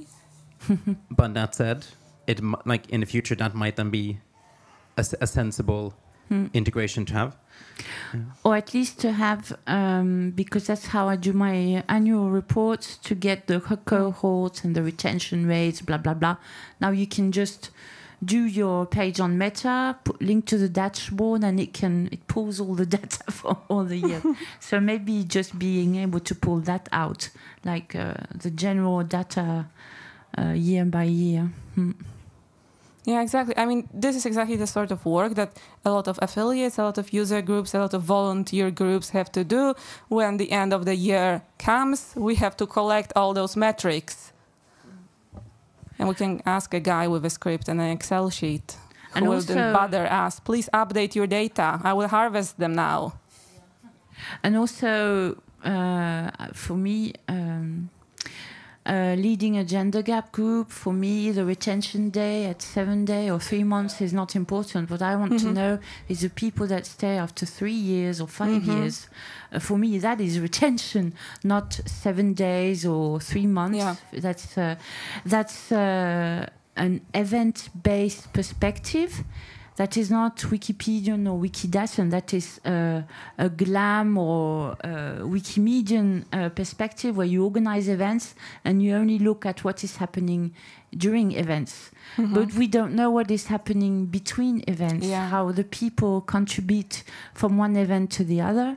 And for me, somebody who contributes to Wikidata or Wikipedia is not somebody who is contributing at events. In fact, when we are Wikipedians or communists, we don't do much during editathons because we speak to too many people. Usually you contribute when you are alone behind your computer. So I'm talking about big contributors. No, so I think an important thing there is being able to... So if you have the data about the cohorts in another platform, then being able to link out to that platform so that if you ask, what did we do in Spain this year? You can from that get those cohorts where that data maybe more sensibly lives, especially if it's user data that Wikimedia Sweden does not want to be responsible for. But yeah, that is just, not everything will necessarily be suitable on Metabase, but having those links out so that you can pull it and so that someone else can go, what have you guys done there, or do a cross search, what was done in Spain, and then also get access to the public part of those cohorts. If it's not part of the is it part? It's not part of the Wikimedia movement. So does the Universal Code of Conduct apply? I mean, how does it go if you have harassment on there? That would also be an issue. It's a Wikimedia Deutschland platform. Okay. So I'm assuming the Universal Code of Conduct does. If it doesn't, then we will make a note that it applies. Make it explicit. Yeah. Make it explicit. It was a while ago since I created about pages and all of this, but I'll check, because yes, it should apply, because it is built by Wikimedia movement members. It is for Wikimedia movement members, and the Universal Code of Conduct is universal across all of those. So yeah. But yeah, we've been wondering about that. Like, what happens when the recent changes list gets so long that the three of us can't just see it in its entirety every day? Who wants to be an admin? There we go. Thank you. I can't be an admin on French Wikipedia because I'm a bad feminist. So what? I would love to be an admin. Okay, that was off the record. If there's a possibility of getting involved, and I mean, I can also do it because I am working for Disinformation as a director. It can be part. It can be part of my work to organize and test if it makes sense, and then see how we can compete and with Wikimania. I mean, compete more, not compete, compare. Collaborate. Because then that's the idea that we don't have any data to monitor what we are doing on the gender gap and LGBT initiatives, and we need that. But most of the time, it's available only in English. And so the people speaking Spanish, French, or other languages, they only have access to research or projects that are tackling with the gender gap on the English Wikipedia. And we need to know also, because we are getting more and more organized in affiliates, user group, and Women Camp and summits. You know, it's always so useful to compare with what others are doing and how, and then you get ideas and yeah, and also you can document to find money and but in general, like, if you, whether or not you have time to do edits now, if this has raised an interest from you, especially if you're an affiliate, so you have work time to do it rather than trying to squeeze it in among all of the other volunteer things, like, talk to us afterwards, something, so we make sure we have those contacts, and then we'll make sure we can do something. Yeah, exactly. You raised a very good point that learning a new platform, it requires time and resources. And like even in an affiliate, like none of the affiliate has too much money and too much time on their hands. Learning a new platform and actually contributing to it, whether it's just one batch to fill it with historical data, or ideally having it as part of your workflow in the future, that is a significant investment. Like we have a staff of about 10 people. We have talked to all of our colleagues at Wikimedia Sweden. Not all of them are experienced Wikidatans. They think this is a great project, but it's hard because I don't know Sparkle. I don't edit Wikidata every day.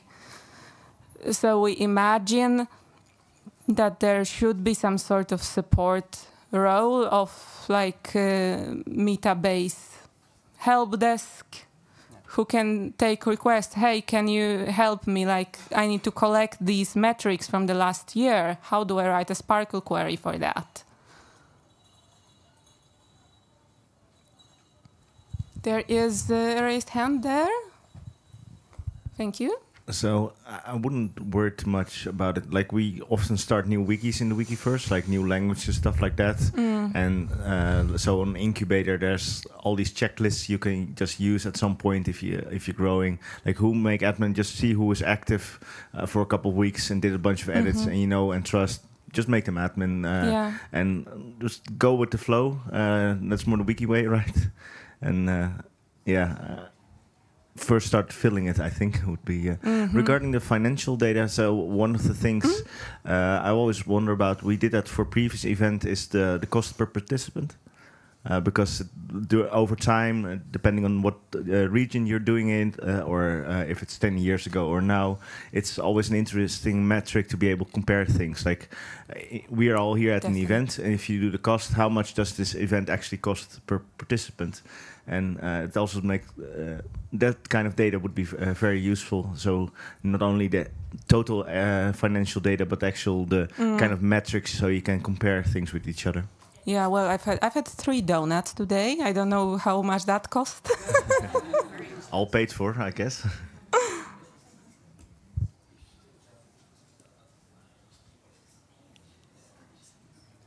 Yeah, but like with the financials, as we mentioned, like every country has like their own vocabulary, their own way of doing things.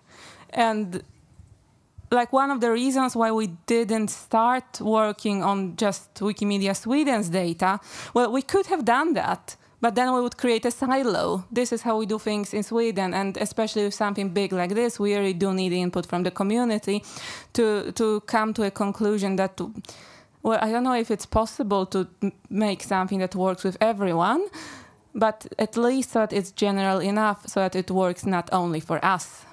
If everyone's equally frustrated about it, but just a bit, that tends to be how consensus is reached, right? Yeah.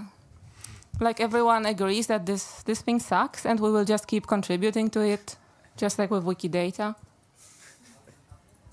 In terms of user data, is there any rule preventing me from creating myself as an item as a user?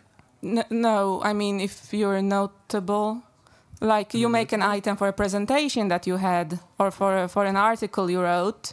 Okay, I'll do a presentation first. Please do. There are currently no notability criteria, etc., etc. If people start making millions of articles about people that are not connected to anything else, that is likely something that community will have to revisit. Yeah, I mean, just mentioned also the idea of putting my skills on there as a volunteer. So on the modeling page on humans, we've sort of we've said we only want to see these sort of properties on people to avoid personal data, like too much personal data. So that tries to restrict it. Again, that is something that can be revisited, but that has the GDPR complication angle on it. Yeah, especially that I don't want to go to prison. I'm way too pretty for that.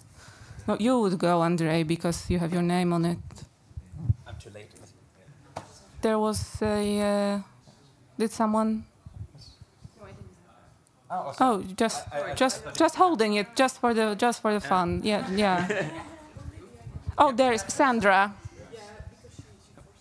Sandra. Yeah, I was just. It's just a thought.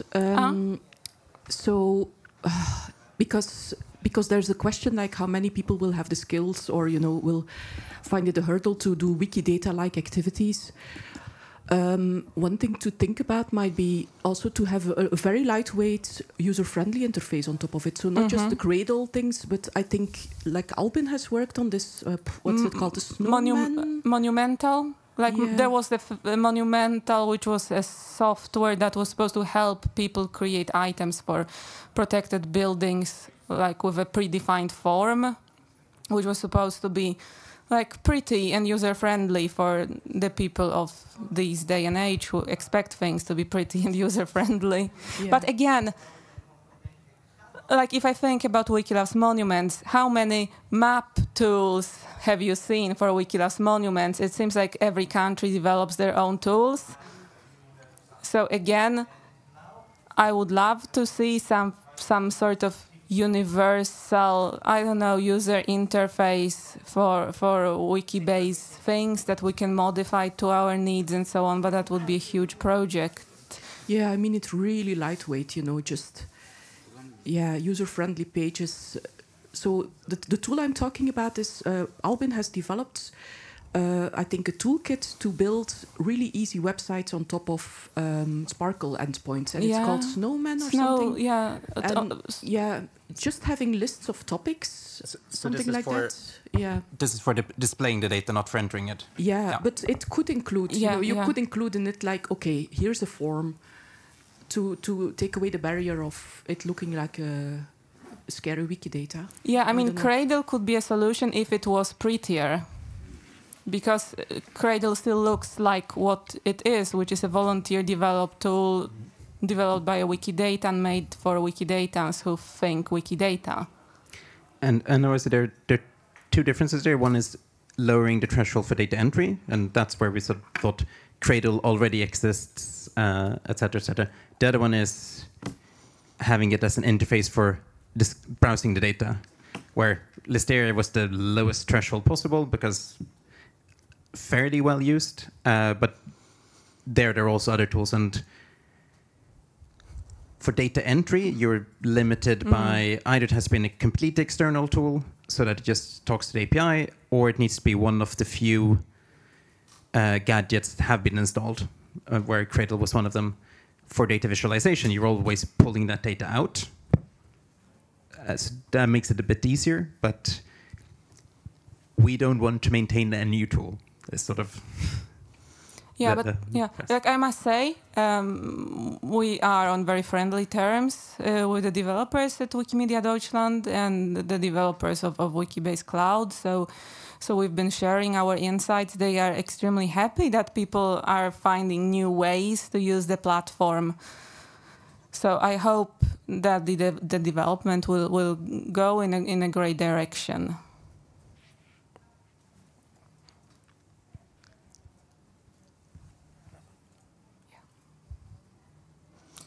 So we have a couple minutes left, about 7.5.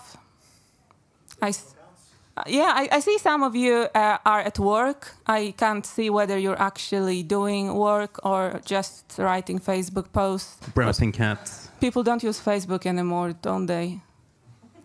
No. Instagram. VR streaming cats. VR streaming cats. You need those glasses. TikTok, dancing cats. So, if any of you would like to share, if you've tried editing, do you have any experiences to share? Thank you. Hi, I created a few things. That's always a good start. Let's delete them. So I created EduWiki Conference 2023, which I co-organized last year. So for that, I needed the organization Wikipedia and Education User Group, which hadn't existed before. Wikimedia Serbia did exist, so because we jointly organized this. However, I noticed that we only have organization, and Wikipedia Education User Group is not a real organization in terms of it doesn't have a structure and formal organization. Not sure if that's really important here, if it's key. So I categorize it as organization. Yeah. That's the only thing that I found. But maybe we might be willing to think about, nuances there. Yeah, we took like a very, very, very general approach to it. Yeah, just about some sort of user group, affiliate, or a GLAM, or a university, or whatever, or a company. Just everything is an organization at this point. I'm fine with that. Organization is defined as a group of people. Depends on the context, yeah. It depends on the context. Yeah. So I use the GLAM wiki as templates so that I can copy paste the properties and values. I had to create Belgrade for the location and then link it to Wikidata. That's how it goes. You end up like you build up it from scratch, and you need we had to create an item for the Swedish language. Yeah. Yeah. And most of the other things were there, so it was quite easy. So one thing we realized when starting to fill, when you're faced with essentially an empty Wikidata, it's amazing. You don't know where to start. And the same thing will happen. If you're starting putting in data about your organization, you have to create a lot of support items in the beginning. Things, yeah. Once they're done, it gets easier, but there is that initial threshold. Another raised hand there. Is it possible for some statements like location that you can always use Wikidata directly? Otherwise, we end up with tons of support items which you could just use directly. The downside of using references to Wikidata directly is that it becomes stupid strings. Like so you would say, this is Q10, so it's not multilingual. So when you're searching for Cologne, then you won't get Köln, and et cetera, et cetera. And you will have to do more hands-on stuff on the Sparkle side to match them. So that's why we have these extremely shallow items that are, this says Stockholm, it is the same as this thing on Wikidata, case closed. Yeah, but I must say, when we were working with like these big general items, we actually like had some confusion. Like, what is this on Wikidata? What is a learning clinic? What is a class? What is the difference between like a seminar or something? Yeah, it's it almost felt tempted to go to Wikidata and start fixing things, but you don't want to fall into that rabbit hole. And this touches on what you described before of sort of, you realize there are Wikimedia-specific flavors of skills or flavors of things, and we encounter as well. I think for a lot of them, in the end, Wikidata can be expanded towards that. But as you said, if you go into that rabbit hole, then you need to make sure that you've time-slotted that, and that you're not suddenly just doing Wikidata and not doing that data entry. About 3 minutes left, I think. Does anyone else want to raise something? Oh, there is. Could you? There is. Thank you. I just want to say the queries work, and it's really nice to. Oh, I wrote them already. Nice. The queries work. That's the nicest thing anyone has ever said to me. Your queries work.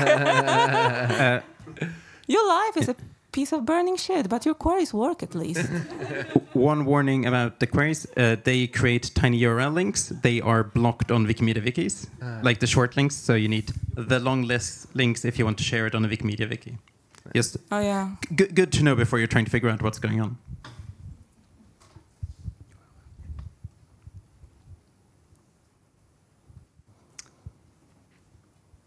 So, so Metabase, yes or no? Yes. I hear yes, I don't hear any no. Good. And we already have a volunteer admin there. But then yes, if you are wanting to explore it more, then come up to us after session. During these days, so that we can so that we can maybe yeah, you asked if we should have a meetup, and like, why not? If we can find a time slot that works. Yeah. After the event, it's in person. Like, when I have questions, I really, I mean, I know my way of learning, and for me, it's more efficient if I try to do something and I can ask questions. I would really like to try this, and in comparison also with the dashboard and events tool, because they've asked me to test it, and I think it'd be useful to both groups if I can participate thoroughly. But then give us contact details, people who are interested. We'll see if a meetup is possible, and if not, we will arrange some sort of virtual meetup afterwards. Yeah, I'm prepared to fly to Sweden if it's necessary. I mean, I can basically work from anywhere. Yeah, so. For the orientation for new admins, that's physically in Sweden. Thank you. Thank you all. There's no bubble extension. There are no extensions. There's no gadgets. There's no anything. Yeah, like one extension we're missing is like translate extensions, because we don't want the documentation to be only in English. Okay. Thanks, everyone. You.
Hello, hello.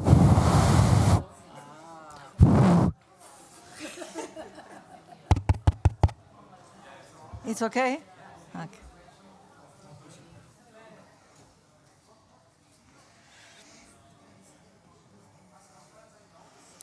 Hello, diversity lovers.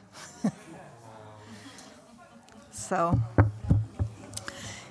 I don't know if you remember when we started talking about diversity. So we had, oh, Cedric, hi.